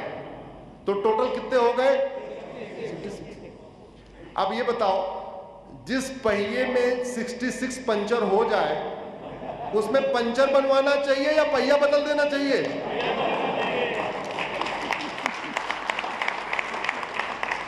तो मैं जेपीसी को ये भी बोल के आया हूं, ये भैया इसमें 66 पंचर बनाने की बजाय इसको हटा दो। भारत में एक यूनिफॉर्म इंडाउमेंट कोड लागू करो, समान दान संहिता लागू करो, समान संपत्ति संहिता लागू करो, सबके लिए एक कानून बनाओ। एक मजहब के लिए अलग से बोर्ड, अलग से ट्रिब्यूनल क्यों? इसकी समस्या क्या है आप समझिए। मान लीजिए इतना बढ़िया शॉपिंग मॉल, क्या नाम है सर इसका? अब इस शॉपिंग मॉल पे मैं आके क्लेम करूं कि हमारे पिताजी ने हनुमान मंदिर बनाने के लिए यह जगह छोड़ी थी, तो हमारा और आपका मुकदमा चलेगा पूना की कोर्ट में। लेकिन ओवैसी आके बोले ये जो शॉपिंग मॉल बना है हमारे पिताजी ने कब्रिस्तान के लिए दान किया था, या मस्जिद के लिए दान किया था, या मदरसा बनवाने के लिए वक्फ किया था, तो मामला कोर्ट में नहीं चलेगा। आपको जाना पड़ेगा मुंबई, यहां से 250 किलोमीटर दूर, और मामला चलेगा वक्फ बोर्ड, वक्फ ट्रिब्यूनल में। आज की डेट में, आज के कानून के हिसाब से जो लोग सक्षम हैं उनको वक्फ बोर्ड नोटिस भेज के एक्सटॉर्शन करता है। नोटिस भेजता है, 10-20 लाख रुपए लेता है, शांत। लेकिन गरीबों को नोटिस भेज के उनको कन्वर्जन भी करता है। और इसका मेरे पास खुद एग्जांपल है। वक्फ बोर्ड का ऑफिस केवल राजधानी में होता है। मध्य प्रदेश की राजधानी भोपाल है और भोपाल से झाबुआ की दूरी 700 किलोमीटर दूर है। झाबुआ में ट्राइबल रहते हैं। वो ट्राइबल कभी उन्होंने अपनी लोकल कोर्ट भी नहीं देखी है। आदिवासियों क्या मतलब कोर्ट कचहरी से, वो थाने भी नहीं जाते, जो कुछ करना होता खुद ही निपटा लेते हैं। आदिवासियों को वक्फ बोर्ड नोटिस भेजता है कि तुम्हारा पूरा गांव वक्फ बोर्ड का है। वो कहते हैं वक्फ बोर्ड के कैसे, हम तो रह रहे, बोले रह भले रहो। ये तुगलक आया था अपना घोड़ा लेके, वो बोले क्या करे, बोले कन्वर्ट हो जाओ तुम्हारी जमीन बच जाएगी। ये खेल हो रहा है। तो अमीरों से एक्सटॉर्शन और गरीबों का कन्वर्जन। इसलिए मैं कहता हूं ऐसा कानून तो तभी बनेगा जब डीएनए, अदरवाइज नहीं बन सकता। क्या पढ़ी उस अकबर के लिए इतनी सिंपैथी। एक शब्द होता है हरम, हरम सुना है आपने? हरम हरम हरम। भारत का सबसे बड़ा हरम किसका था? अकबर का। 5000 जवान हमारी बहन बेटियों को उसने अपने कैद करके रखा हुआ था। कितना बड़ा वहशी दरिंदा था वो। साल में दिन होते 365 और 5000 बहन बेटियों को उसने अपने हरम में रखा हुआ था। इतने बड़े हरामी को हमारे देश में महान बताया जा रहा है, और ये बताने वाला काम भी किसने किया है? इसलिए कहता हूं मामला ये डीएनए का है, ये कोई सामान्य बात नहीं है। और संजोग देखिए, बीजेपी का ऑफिस पंडित दीनदयाल उपाध्याय मार्ग, अभी तो नया वाला, पुराना वाला जो था, बीजेपी का ऑफिस अशोका रोड पे है और कांग्रेस का ऑफिस अकबर रोड पे, और कांग्रेस के युवराज तुगलक रोड पे रहते हैं। मामला ये है, डीएनए का है। अदरवाइज दिल्ली में अशोका रोड भी है, विक्रमादित्य रोड भी, और भी रोड है। बाबर रोड पे क्यों रहते हैं? तुगलक रोड पे क्यों रहते हैं? अकबर रोड पे क्यों रहते हैं? लोधी कॉलोनी में क्यों घूमते हैं? लोधी पार्क में क्यों घूमते हैं? और भी पार्क तो है। मामला ये, इस चीज को हमें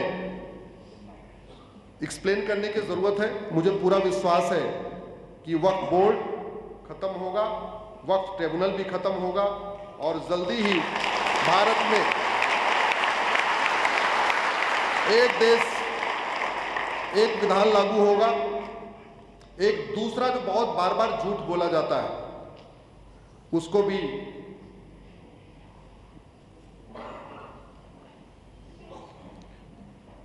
कहते हैं, कुछ बात है कि हस्ती मिटती नहीं हमारी। बोलते नहीं बोलते? और दूसरा झूठ, सर्वधर्म समभाव। तीसरा झूठ, मजहब नहीं सिखाता। ऐसे 10-15 झूठ हैं और वो इतनी बार बोले जाते हैं कि अब हमको सच लेने लगा। ईश्वर अल्लाह तेरो नाम। एक और भी झूठ कि भारत में भारत संविधान से चलता है।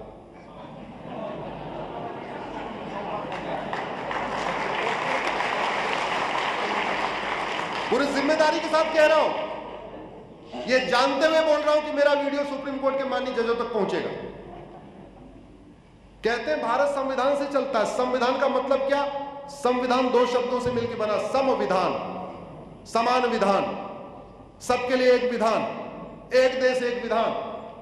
यही तो होता संविधान। मजहब के आधार पर बोर्ड चल रहा है, मजहब के आधार पर ट्रिब्यूनल चल रहा है, मजहब के आधार पर वजीफा हो रहा है, मजहब के आधार पर योजनाएं चल रही है, मजहब के आधार पर मंत्रालय चल रहा है, मजहब के आधार पर आयोग चल रहा है। तो ये संविधान है या बहुविधान है? दूसरा एक झूठ, भारत में कानून का राज है। कानून का राज होता तो ये 10-10 हजार करोड़ की जो प्रॉपर्टी लूट के बैठे हुए हैं, ये जेल के अंदर होते, बाहर सफेद पोश सफेद कारों में नहीं घूम रहे होते। वास्तव में इन्हीं सफेद पोश पाखंडियों ने हमें बांटा हुआ है। इन्हीं सफेद पोश पाखंडियों ने हमें अगड़े पिछड़े में बांटा हुआ है। दलित बनाम सवर्ण करके रखा हुआ है, मराठा बनाम गैर मराठा बना के रखा हुआ है। ये पूरा का पूरा पाखंड कौन करता है? यही करते हैं। ऐसे पाखंडियों को एक्सपोज करना भी जरूरी है, और ऐसे पाखंडियों का इलाज करने के लिए हमने पीआईएल भी किया हुआ है। मैंने पीआईएल फाइल किया कि एमएलए एमपी चूंकि ये विशेष माननीय है, इनके पास समय कम होता है, इनको हर जगह विशेष छूट रहती है, एयरपोर्ट में भी छूट रहती है, रेलवे में भी छूट रहती है, कृपया इनको कोर्ट में भी छूट दिया जाए और इनका मुकदमा 1 साल के अंदर डिसाइड किया जाए।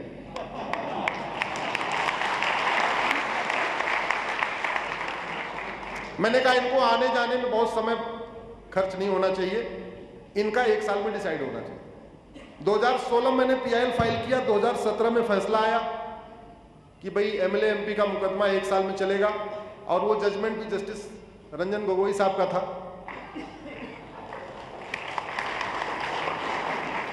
एक साल लग गया सबके कागज, क्योंकि इन महापुरुषों के इतनी मोटी मोटी फाइलें भी थी, तो फाइलें ट्रांसफर होने में, और कुछ लोगों के खिलाफ 96 केस, 100 केस, 150 केस, पता चला एक केस सतारा में है, एक केस सांगली में है, एक केस कोल्हापुर में है, एक केस नासिक में है। तो सबके मामले, सबकी फाइलें इकट्ठा हुई और एमएलए एमपी के पास गई। उसका लाभ यह हुआ 2018 से 2024 में 400 माननीयों को सजा हो गई।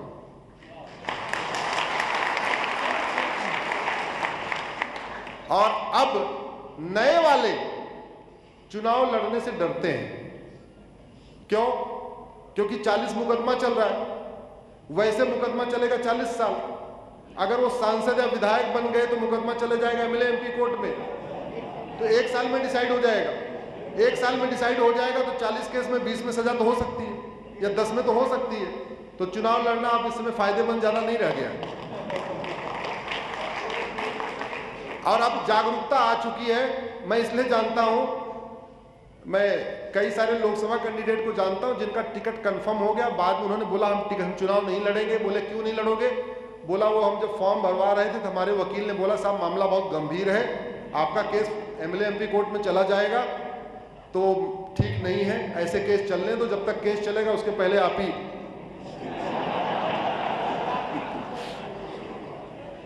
तो उन्होंने पार्टी को बोला कि अब हम चुनाव नहीं लड़ेंगे, अब हम समाज सेवा करेंगे। तो थोड़ा सा उससे कंट्रोल आया। उस पीआईएल का नतीजा ये हुआ कि इलाहाबाद के 2 बड़े माफिया थे, अतीक अहमद और अशरफ अहमद, दोनों को सजा हुई। एक रामपुर का माफिया था आजम खां और उसका बेटा अब्दुल्ला आजम, उसको भी सजा हुई। एक गाजीपुर का माफिया था अफजाल अंसारी और मुख्तार अंसारी, उसको भी सजा हुई। ऐसे लगभग देश भर के 400 माफियाओं को सजा हो गई है। तो अब थोड़ा थोड़ा सफाई शुरू हो चुकी है। मेरा यह मानना है एक आदेश के बाद इतना बदलाव हो सकता है, अगर जुडिशियल रिफॉर्म कर दिया जाए तो कितना बदलाव होगा। इसलिए नियम कानूनों को बदलने की जरूरत है। एक जो दूसरी बात आती है, नहीं अरे आप फालतू नफरत फैलाते रहते हो, ऐसा नहीं है, सब एक जैसा नहीं सोचते। आपके अमरावती में उमेश कोल्हे ने क्या किया था? केवल इतने तो लिखा था आई सपोर्ट नुपुर शर्मा, और मारा किसने? उसके दोस्त ने। कैसे दोस्त ने? जिसकी 25 साल से दोस्ती थी, उस दोस्त ने जिसकी बेटी की शादी में उसने 2 लाख रुपए दिया हुआ था। तो विश्वास करें तो कैसे करें? कैसे करें विश्वास? अगर मजहब आपस में बैर रखना नहीं सिखाता है तो मंदिर को तोड़ के मस्जिद क्यों बनाया? अरे जगह कोई कमी थी क्या? अयोध्या में जगह की कमी तो नहीं थी ना, बाबरी मस्जिद बना लेते खाली जगह पे, मंदिर के ऊपर क्यों बनाया? मथुरा में जगह की कमी थी क्या? जन्मभूमि के ऊपर ही क्यों बनाया? बनारस में जगह की कमी थी क्या? बाकायदा काशी विश्वनाथ जी को तोड़ के क्यों बनाया? और हम कितने सात्विक लोग हैं, आज भी हम बनारस में जिस मंदिर में जाते हैं वो असली वाला नहीं है।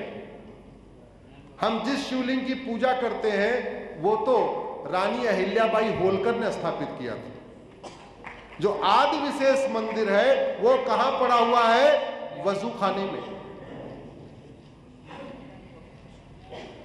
क्या आप ऐसे लोगों को वोट करेंगे जिन्होंने प्लेस ऑफ वर्शिप एक्ट बना के सारे के सारे मुगलों के इल्लीगल बनाए गए मस्जिदों को लीगलाइज कर दिया? 1991 में एक प्लेस ऑफ वर्शिप एक्ट बनाया कांग्रेस ने, और यह कह दिया केवल अयोध्या का मामला कोर्ट में चलेगा, बाकी कोई मामला कोर्ट में चलेगा ही नहीं। इसलिए 2020 तक बाकी कोई मैटर कोर्ट में चलता ही नहीं था। 2020 में जाके मैंने उस प्लेस ऑफ वर्शिप एक्ट को सुप्रीम कोर्ट में चैलेंज किया है। उसके बाद फिर काशी का मामला चलने लग गया है, मथुरा का मामला चलने लग गया, भोजशाला का मामला चलने लग गया, आपके भद्रकाली का मामला चलने लग गया।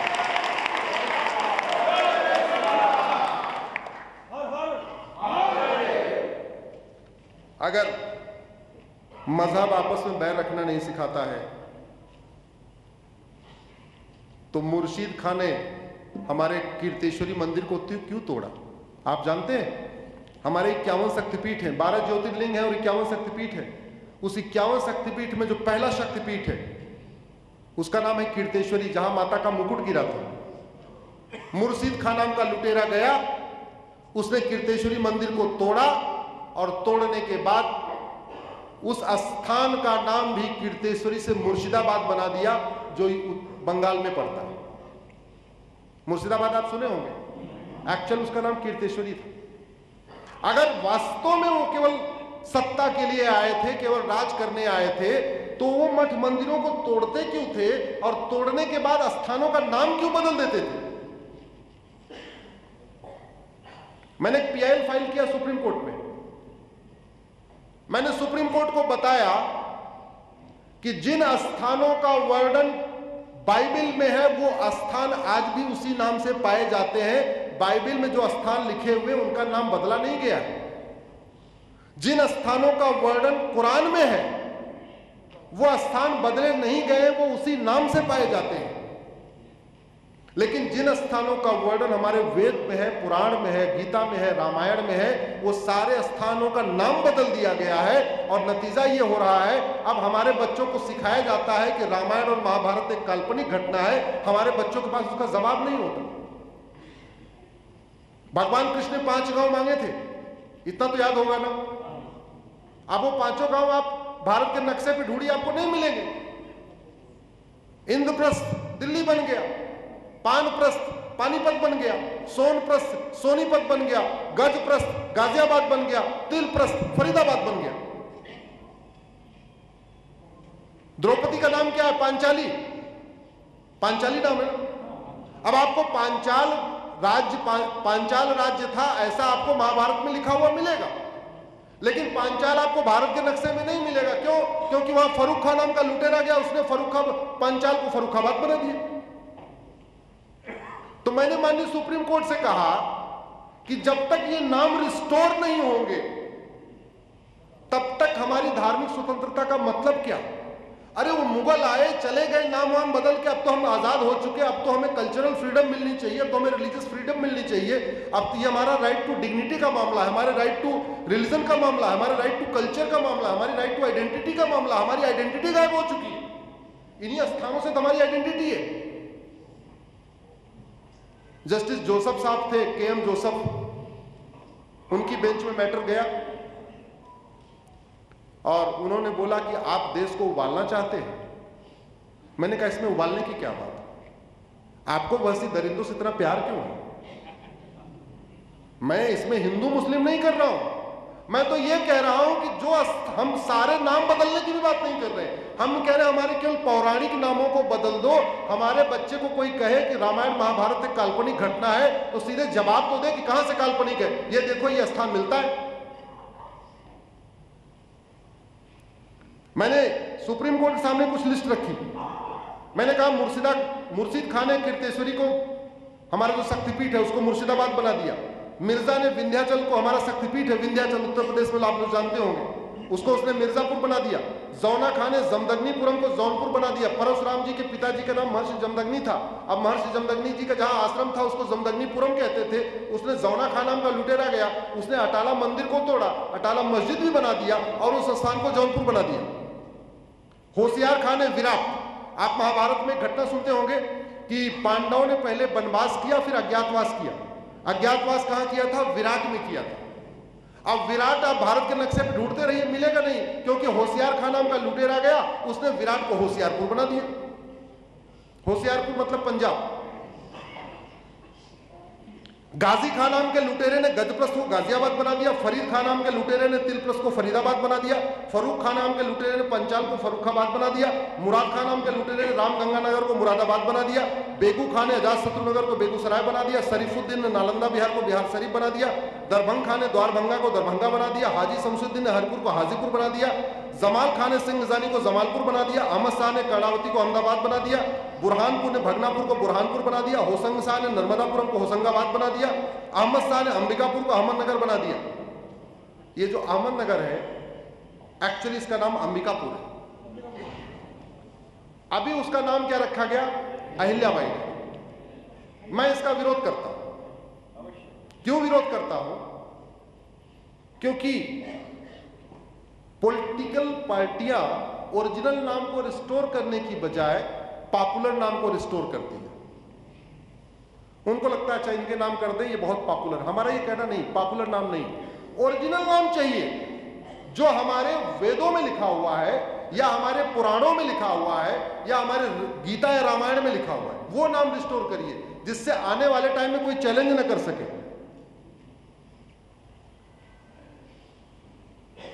तुगलक ने देवगिरी को तुगलकाबाद बना दिया, उस्मान अली ने धाराशिव को उस्मानाबाद बना दिया, फरीद खान ने मोकलहार को फरीदकोट बना दिया, मुजफ्फर खान ने लक्ष्मीनगर को मुजफ्फरनगर बना दिया, शाहजहां ने गोमती नगर को शाहजहांपुर बना दिया, बख्तियार खिलजी ने नालंदा को बख्तियारपुर बना दिया। दुनिया की सबसे बड़ी लाइब्रेरी कहां थी? नालंदा में। आजाद हो चुके हैं, आज भी उस स्थान का नाम नालंदा नहीं हुआ, आज भी क्या पड़ा हुआ है? बख्तियारपुर। जिस बख्तियार ने उस यूनिवर्सिटी को जलाया, नालंदा को जलाया, उसके नाम पे वहां सड़क मोहल्ले गलियां चल रही हैं। इसके बाद भी अगर हम शांत हैं, हम बोलते नहीं हैं, हम सांसदों को टोकते नहीं हैं, उनको हम बीच बीच में पिंच नहीं करते हैं, तो फिर तो भगवान ही मालिक है। करीमुद्दीन ने करीमनगर बना दिया, महबूब खान ने महबूबनगर बना दिया, अली मीर जाफर ने अलीपुर बना दिया, भाग्यनगर को हैदराबाद बना दिया, इंदौर को निजामाबाद बना दिया, भिटौरा को फतेहपुर बना दिया, हरिगढ़ को अलीगढ़ बना दिया। ऐसे मैंने 1000 स्थानों के नाम की सूची दिया था। मैंने कहा इन स्थानों का रिस्टोर करना जरूरी है। जज साहब बोले इससे देश उबल जाएगा। हमने कहा देश उबल जाएगा तो मैं पिटीशन वापस ले लेता हूं, क्या करें, वापस ले लिया। लेकिन मैंने उस दिन कहा था माय लॉर्ड, आपकी अदालत से तो मैं वापस जा रहा हूं, लेकिन अब मैं इसको जनता की अदालत में लेके जाऊंगा।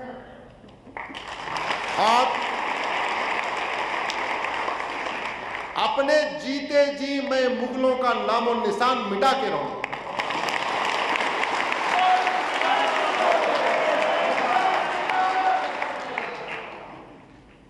मैं क्यों कह रहा हूं कि डेमोग्राफी बदलाव? क्योंकि डेमोग्राफी में जब बदलाव होता है तो हमारे त्योहार बदल जाते हैं। डेमोग्राफी में बदलाव होता है तो सोच विचार बदल जाता है। डेमोग्राफी में बदलाव होता है तो वेशभूषा बदल जाती है। डेमोग्राफी में बदलाव होता है तो हमारा खान पान बदल जाता है। और डेमोग्राफी में बदलाव कितना खतरनाक होता है कि महात्मा गांधी जी ने वर्तमान भारत को आजाद कराया था या पूरे भारत को? जोर से बोलिए जरा। तो गांधी जयंती यहीं क्यों मनाई जाती है? पाकिस्तान बांग्लादेश में क्यों नहीं मनाई जाती है? कोई बांग्लादेश पाकिस्तान उनकी गांधी जयंती मनाना चाहिए क्योंकि उन्होंने उसको भी आजाद कराया था। कराते हैं क्या?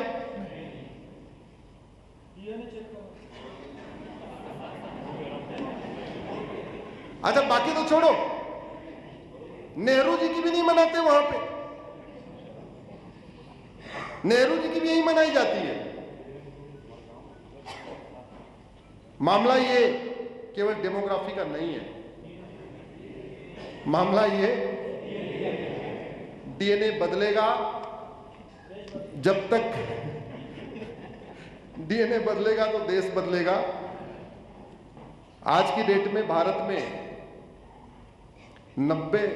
प्रतिदिन 90,000 बच्चे पैदा हो रहे हैं। दुनिया में कुल 200 देश हैं। 200 देशों में 150 देशों की जनसंख्या 3 करोड़ से कम है। और भारत में हर साल कितने बच्चे पैदा हो रहे हैं? 3.25 करोड़। 200 देशों में से 150 देशों की जनसंख्या 3 करोड़ से कम है और भारत में हर साल 3.25 करोड़ बच्चे पैदा हो रहे हैं। उदाहरण के लिए यूएई की जनसंख्या 1 करोड़ है और भारत में कितने बच्चे पैदा हो रहे हैं? 3.25 करोड़। जॉर्डन की जनसंख्या 1 करोड़ है और भारत में कितने बच्चे पैदा हो रहे हैं? सोमालिया की जनसंख्या 2 करोड़ है और भारत में बच्चे 3.25 करोड़। कजाकिस्तान 2 करोड़, भारत में हर साल 3.25 करोड़। कोरिया की जनसंख्या 2.5 करोड़, भारत में हर साल 3.25 करोड़। ऑस्ट्रिया की जनसंख्या 2.5 करोड़, ऑस्ट्रेलिया की जनसंख्या 2.5 करोड़, और भारत में हर साल 3.25 करोड़। कैमरून की जनसंख्या 2.5 करोड़, भारत में कुल 3.25 करोड़। अरब की जनसंख्या 3 करोड़ और भारत में हर साल 3.25 करोड़। पेरू की जनसंख्या 3 करोड़, भारत में हर साल 3.25 करोड़। घाना की जनसंख्या 3 करोड़, भारत में हर साल 3.25 करोड़। मोजाम्बिक की जनसंख्या 3 करोड़, भारत में हर साल 3.25 करोड़। मलेशिया की जनसंख्या 3 करोड़ और भारत में हर साल 3.25 करोड़। उज्बेकिस्तान 3 करोड़, भारत में 3.25 करोड़। यूक्रेन की जनसंख्या 3 करोड़, भारत में हर साल 3.25 करोड़। अरब की जनसंख्या 3 करोड़, भारत में हर साल 3.25 करोड़। मोरक्को की जनसंख्या 3 करोड़ और भारत में हर साल 3.25 करोड़। जमीन 2% है, पानी 4% है और जनसंख्या दुनिया की 20%। ये बहुत बड़ा खतरा है और ये खतरा तब रुकेगा जब जनसंख्या, कई लोग कहते हैं जनसंख्या नियंत्रण कानून आएगा, कुछ लोग नहीं मानेंगे तो क्या होगा। उनको मैं इलाज बताता हूं, होगा क्या। ऐसी कोई बीमारी नहीं जिसकी कोई दवाई नहीं, ऐसी कोई समस्या नहीं जिसका समाधान नहीं। आर्टिकल 11 संविधान का कहता है एक यूनिफॉर्म सिटीजनशिप कोड बनाओ। हम लोग यूनिफॉर्म सिविल कोड के बारे में तो कई बार सुन चुके हैं ना, वो आर्टिकल 44 है। ये मैं आर्टिकल 11 की बात कर रहा हूं। ये कहता है यूनिफॉर्म सिटीजनशिप कोड बनाओ और यूनिफॉर्म सिटीजनशिप कोड में सिटीजनशिप देने और सिटीजनशिप छीनने की टर्म्स कंडीशन लगाओ। नेहरू जी ने 1954 में सिटीजनशिप एक्ट बनाया और आज भी वो चल रहा है, लेकिन आज तक किसी की सिटीजनशिप गई क्या? किसी जासूस की सिटीजनशिप गई? किसी गद्दार की सिटीजनशिप गई? किसी मक्कार की सिटीजनशिप गई? किसी अलगाववादी की सिटीजनशिप गई? किसी आतंकवादी की सिटीजनशिप नहीं, किसी गई नहीं। ऐसा कानून बनाया कि घुसपैठियों को सिटीजनशिप तो मिली लेकिन गद्दारों की सिटीजनशिप गई नहीं गई, क्योंकि ये इसलिए कहता हूं मामला घटिया कानून का नहीं, मामला डीएनए का है। तो सरकार आर्टिकल 11 के अंतर्गत यूनिफॉर्म सिटीजनशिप कोड बनाए और उसमें लिखे टर्म्स कंडीशन। जो भारत को नहीं मानेगा, भारत की संस्कृति को नहीं मानेगा, भारत की परंपरा को नहीं मानेगा, भारत के त्योहार को नहीं मानेगा, भारत के विचार को नहीं मानेगा, जो वसुधैव कुटुंबकम को नहीं मानेगा, नारी तू नारायणी को नहीं मानेगा, सर्वमंगल मांगल्य को नहीं मानेगा और हम दो हमारे दो को नहीं मानेगा, उसकी सिटीजनशिप सब मानेगा कि नहीं? हम दो हमारे दो। ये तो भगवान राम ने बोला था, सठे साठ्यम समाचरित। भगवान कृष्ण ने कहा था भय बिन होय न प्रीत। और एक बात आपको बता दूं, मानव इतिहास में सबसे पहले यूनिफॉर्म सिविल कोड लागू करने वाले भगवान श्री राम। मानव इतिहास में सबसे पहले यूनिफॉर्म एजुकेशन सिस्टम लागू करने वाले भगवान श्री राम के दादा महाराज रघु हैं। आप एक चौपाई सुनते होंगे ना, रघुकुल रीत सदा चली आई, प्राण जाई पर वचन न जाई, सुना होगा सबने। वो दादाजी थे उनके। उन्होंने व्यवस्था लागू किया। आप सोचो कितने साल पहले, कि गरीब हो या अमीर, ब्राह्मण हो या क्षत्रिय, वैश्य हो या दलित, किताब सबकी एक होगी, गुरुकुल में सभी बच्चे एक साथ पढ़ेंगे। ये उस समय व्यवस्था लागू हुई थी। और नतीजा क्या हुआ?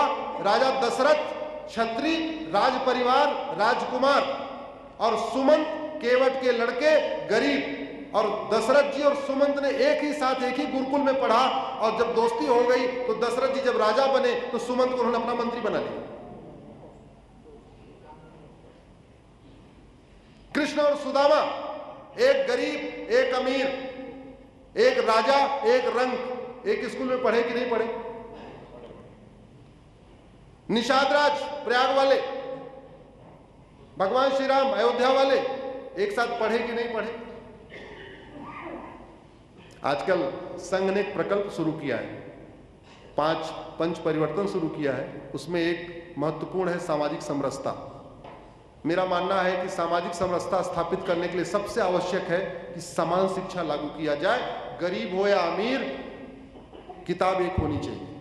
सामाजिक समरसता तब आएगी जब कलेक्टर का बच्चा और कांस्टेबल का बच्चा एक किताब पढ़ेगा, जब क्लर्क का बच्चा और कप्तान का बच्चा एक किताब पढ़ेगा, जब उत्तर से लेकर दक्षिण तक एक किताब होगी। और भारत में व्यवस्था है, केंद्रीय विद्यालय में पूरे देश में समान शिक्षा लागू है, नवोदय स्कूल में सब में समान शिक्षा लागू है।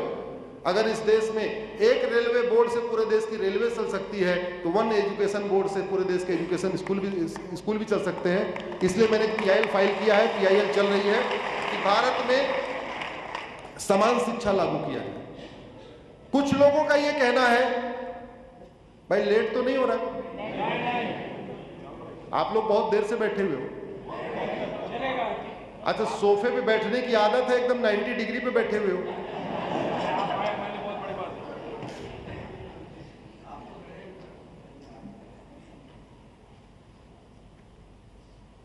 धर्म की अधर्म कहा, प्राणियों में विश्व का।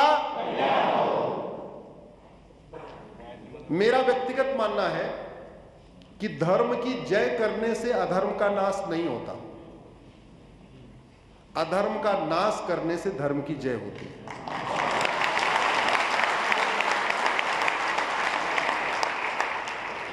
अधर्म का नाश करेंगे तो धर्म की जय होगी, अधर्म का नाश करेंगे तो प्राणियों में सद्भावना होगी, अधर्म का नाश करेंगे तो भारत का कल्याण होगा। इसलिए सबसे ज्यादा जरूरी क्या है? अधर्म का नाश। आप लोग धर्म की जय करते रहिए, हम तो सुप्रीम कोर्ट में अधर्म का नाश करते रहेंगे। सामाजिक समरसता तब आएगी जब मुगलों का मदरसा बंद होगा, अंग्रेजों का मिशनरी स्कूल बंद होगा और भारत में वैदिक शिक्षा व्यवस्था लागू होगी। उत्तर से दक्षिण तक किताब एक होगी, महाराष्ट्र वाले मराठी में पढ़े, बंगाल वाले बंगाली में पढ़े, गुजरात वाले गुजराती में पढ़े, तमिलनाडु वाले तमिल में पढ़े। मातृभाषा अपनी अपनी हो, लेकिन सिलेबस और करिकुलम एक समान होना चाहिए। जब तक शिक्षक का बच्चा और शिक्षा मंत्री का बच्चा एक किताब नहीं पढ़ेगा, जब तक मजदूर और मालिक के बच्चे की एक किताब नहीं होगी, तब तक सामाजिक समरसता लाना बड़ा मुश्किल है। इसलिए मैंने PIL फाइल किया है, सरकार को नोटिस भी हो गया है। मैंने कहा है कम से कम 8वीं तक यूनिफॉर्म एजुकेशन सिस्टम लागू कर दीजिए। जहां जहां मदरसा हुआ है वहां अशांति फैली है, इसलिए मदरसा मिशनरी स्कूल बंद कर दीजिए, वन नेशन वन सिलेबस लागू कर दीजिए। लेकिन कुछ लोग उसमें ले आते हैं कि भाई हम तो माइनॉरिटी हैं और माइनॉरिटी है इसलिए हम मदरसा मिशनरी स्कूल चला सकते हैं, उसका भी इलाज है। भारत के संविधान में आर्टिकल 29-30 में माइनॉरिटी शब्द आया है, लेकिन माइनॉरिटी को डिफाइन नहीं किया। न भारत के संविधान में माइनॉरिटी डिफाइन है, न भारत के किसी कानून में माइनॉरिटी डिफाइन है। माइनॉरिटी स्कूल चल रहा है, माइनॉरिटी कमीशन चल रहा है, माइनॉरिटी अफेयर मिनिस्ट्री चल रही है, माइनॉरिटी बोर्ड चल रहा है, माइनॉरिटी ट्रिब्यूनल चल रहा है, लेकिन माइनॉरिटी कौन है ये कहीं लिखा ही नहीं। इसलिए मैंने PIL फाइल किया कि सबसे पहले माइनॉरिटी को डिफाइन कर दीजिए। और UN की डिफिनीशन है, एनी ग्रुप और community which is socially, economically, politically non dominant and inferior in population less than 1%, he that is minority. 1% आप UN की डिफिनीशन को अडॉप्ट कर लीजिए, भारत का सारा झगड़ा ही खत्म हो जाएगा। केवल UN की डिफिनीशन को कॉपी मार के पार्लियामेंट में पेस्ट करना है। लेकिन तभी होगा जब आप सब लोग आवाज उठाएंगे। हमारे अकेले के कहने से नहीं होगा, आप सब लोगों को आवाज उठाना पड़ेगा। तो आवाज कैसे उठाएं? जैसे आज तो चलो इकट्ठा हो गए, आवाज उठाने का एक मैं आपको यूनिक तरीका बताता हूं। आपका नाम क्या है? मकरंद। और पत्नी का नाम? अंजलि। अब खड़े हो जाइए। देखिए ये मकरंद जी है। अब मकरंद जी हमारी बात सुने, कल तक 80% भूल जाएंगे। तरीका क्या है? आप मकरंद जी फेसबुक अकाउंट बनाइए, उसमें 5000 मकरंद को अपना दोस्त बनाइए। 5000 मकरंद को। फायदा क्या होगा? मकरंद ब्राह्मण भी मिलेगा, मकरंद क्षत्रिय भी मिलेगा, मकरंद वैश्य भी मिलेगा, मकरंद दलित भी मिलेगा, मकरंद जैन भी मिलेगा, मकरंद बौद्ध भी मिलेगा, मकरंद सिख भी मिलेगा, मकरंद हिंदू भी मिलेगा, मकरंद यूपी वाले यूपी में भी मिलेंगे, मकरंद गुजरात में मिलेंगे, मकरंद बिहार में मिलेंगे। तो आप यहीं पुणे में बैठे बैठे 5000 मकरंद को अपना दोस्त बना सकते हैं। और पत्नी का स्मार्टफोन लेके अंजलि नाम से उनका भी 5000 अंजलि दोस्त उनको बना दीजिए। तो आप अपने परिवार में 5000 मकरंद और 5000 अंजलि, यानी भारत के 10,000 लोगों को आपने कनेक्ट कर लिया। और धीरे धीरे पर डे कुछ न कुछ लिखना शुरू किया। तो धीरे क्या होगा, 6 महीने साल भर के अंदर सब लोग अपने अपने नाम के 5000 लोगों को जोड़ लें। मैं अपने नाम को इसलिए कह रहा हूं क्योंकि आपके नाम के लोग हर जाति में मिलेंगे, हर क्षेत्र में मिलेंगे, हर भाषा में मिलेंगे। अगर आपका नाम राम है तो आपको रामचंद्र को भी दोस्त बनाइए, राम कृपाल को भी बनाइए, राम सिंह को भी बनाइए, राम यादव को भी बनाइए, राम पटेल को भी बनाइए, राम पवार को भी बनाइए, रामचंद्रन को भी बनाइए। तो केरल वाला भी आपका दोस्त, बंगाल वाला भी आपका दोस्त, बिहार वाला भी दोस्त, गुजरात वाला भी दोस्त। उनको ये बातें लिखना जरूरी है। हम क्या कर रहे हैं कि हमने फेसबुक को छोड़ दिया है, जबकि सच्चाई है भारत के मैक्सिमम लोग फेसबुक पे हैं। ट्विटर पे मात्र 5 करोड़ लोग हैं, फेसबुक पे 50 करोड़ लोग हैं। वो 50 करोड़ लोग ट्रैप नहीं हो रहा है, वो हमारे कनेक्ट में नहीं आ रहे हैं। और खासतौर पे शहरी लोगों को लगता है कि ट्विटर तो थोड़ा सा स्टेटस वाला है, फेसबुक तो आउटडेटेड हो गया है, तो किसानों का मामला है, मजदूरों का मामला है, तो झुग्गी झोपड़ी वालों का है। अरे उन्हीं को तो बताना है, आप उनको नहीं बताओगे सही बात तो कोई 5 किलो चावल का वादा दे के कुछ और का अपना काम कर लेगा। इसलिए उनको कनेक्ट करना जरूरी है। दूसरा, ऐसे विषयों पर अपने सांसद विधायक से भी मिलना चाहिए। तीसरा, अपनी सामूहिक चर्चा भी करनी चाहिए, मेल भी करना चाहिए, ईमेल भी करिए, पीएमओ को भी मेल करिए, सुप्रीम कोर्ट को भी मेल करिए, सांसद को भी ईमेल करिए, विधायक को भी ईमेल करिए। सबकी ईमेल आईडी वेबसाइट पे है। ये जागरण हम शुरू कर दें तो मैंने आपको कहा ना, हर समस्या का समाधान हो जाएगा। लेकिन 2-4 चीजें करनी पड़ेगी। माइनॉरिटी को डिफाइन करना पड़ेगा, यूनिफॉर्म एजुकेशन सिस्टम लागू करना पड़ेगा, यूनिफॉर्म सिविल कोड लागू करना पड़ेगा, घुसपैठ नियंत्रण कानून बनाना पड़ेगा, धर्मांतरण नियंत्रण कानून बनाना पड़ेगा, जनसंख्या नियंत्रण कानून बनाना पड़ेगा, ड्रग स्मगलिंग को रोकना पड़ेगा। और नहीं रोके तो मैंने पहले कहा था, जो आडवाणी जी ने नहीं सोचा था, जो जेठमलानी ने नहीं सोचा था, जो गुजराल साहब ने नहीं सोचा था, जो मनमोहन सिंह जी ने नहीं सोचा था, वो सब हुआ।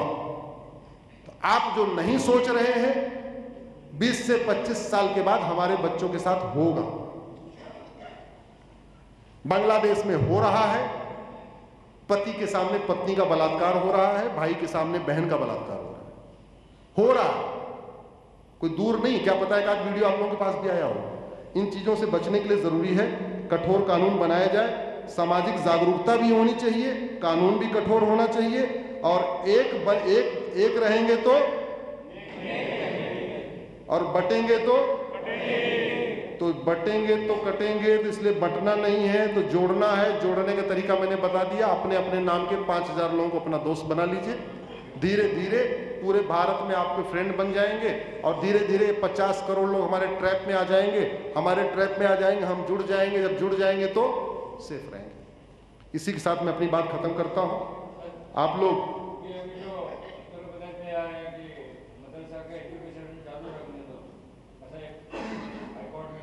सुप्रीम कोर्ट ने उनका बड़ा अच्छा मुद्दा है, वो मैंने चैलेंज किया हुआ था। अलीगढ़ मुस्लिम यूनिवर्सिटी का माइनॉरिटी का दर्जा खत्म होना चाहिए, ये मैंने चैलेंज किया था। लेकिन मैं तो ये देख रहा हूं कि ओट जीवी नेता तो छोड़िए, सुप्रीम कोर्ट के जजों की भी हिम्मत नहीं पड़ रही माइनॉरिटी को डिफाइन करते। अलीगढ़ वाले केस में मैंने कई बार कहा कि आप अलीगढ़ मुस्लिम यूनिवर्सिटी माइनॉरिटी है कि नहीं है ये डिसाइड करने के पहले आप माइनॉरिटी कौन है ये डिसाइड करो। फिलहाल अभी और की लड़ाई चल रही है, लड़ाई चलेगी जब तक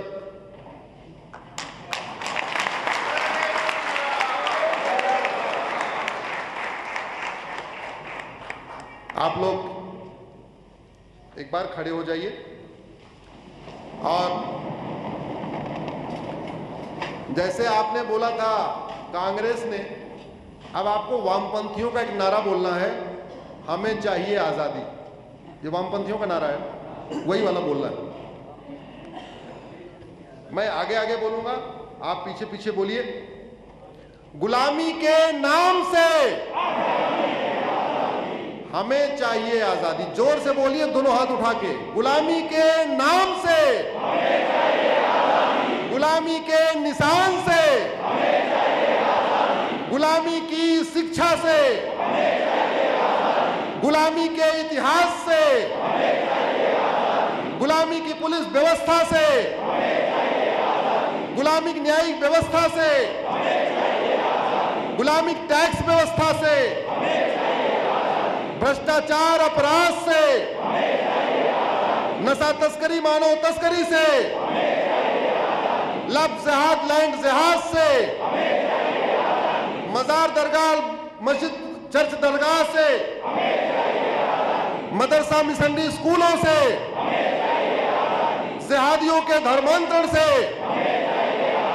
मिशनरियों के धर्मांतरण से, बम विस्फोट और जनसंख्या विस्फोट से, मजहबी नियम कानूनों से, मजहबी बोर्ड और ट्रिब्यूनल से, मजहबी आयोग और मंत्रालय से, मजहबी के आधार पर योजनाओं से।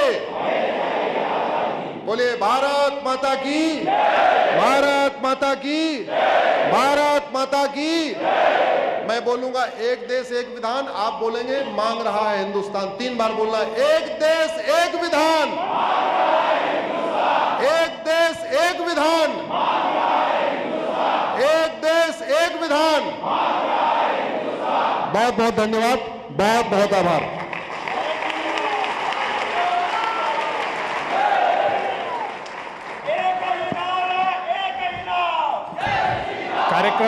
कार्यक्रम का समापन शांति मंत्र से होगा, सामूहिक उद्घोष होगा।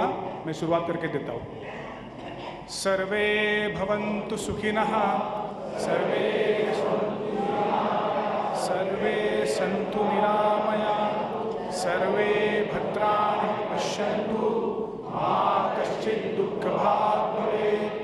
ओम शांति शांति शांति।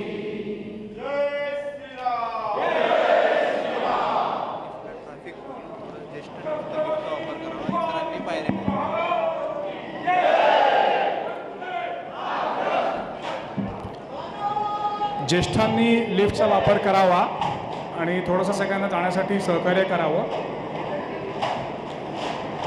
गुरुवार दिनांक 14 नोव्हेंबर जाधवर ग्रुप आणि प्रबोधन मंच यांच्यातर्फे छत्रपती शिवाजी महाराज आणि स्वराज्य वक्ते माननीय श्री राहुल सोलापूरकर अशा व्याख्यानाचं आयोजन केलेलं आहे। रात्री 8 वाजता जाधवर विद्यालय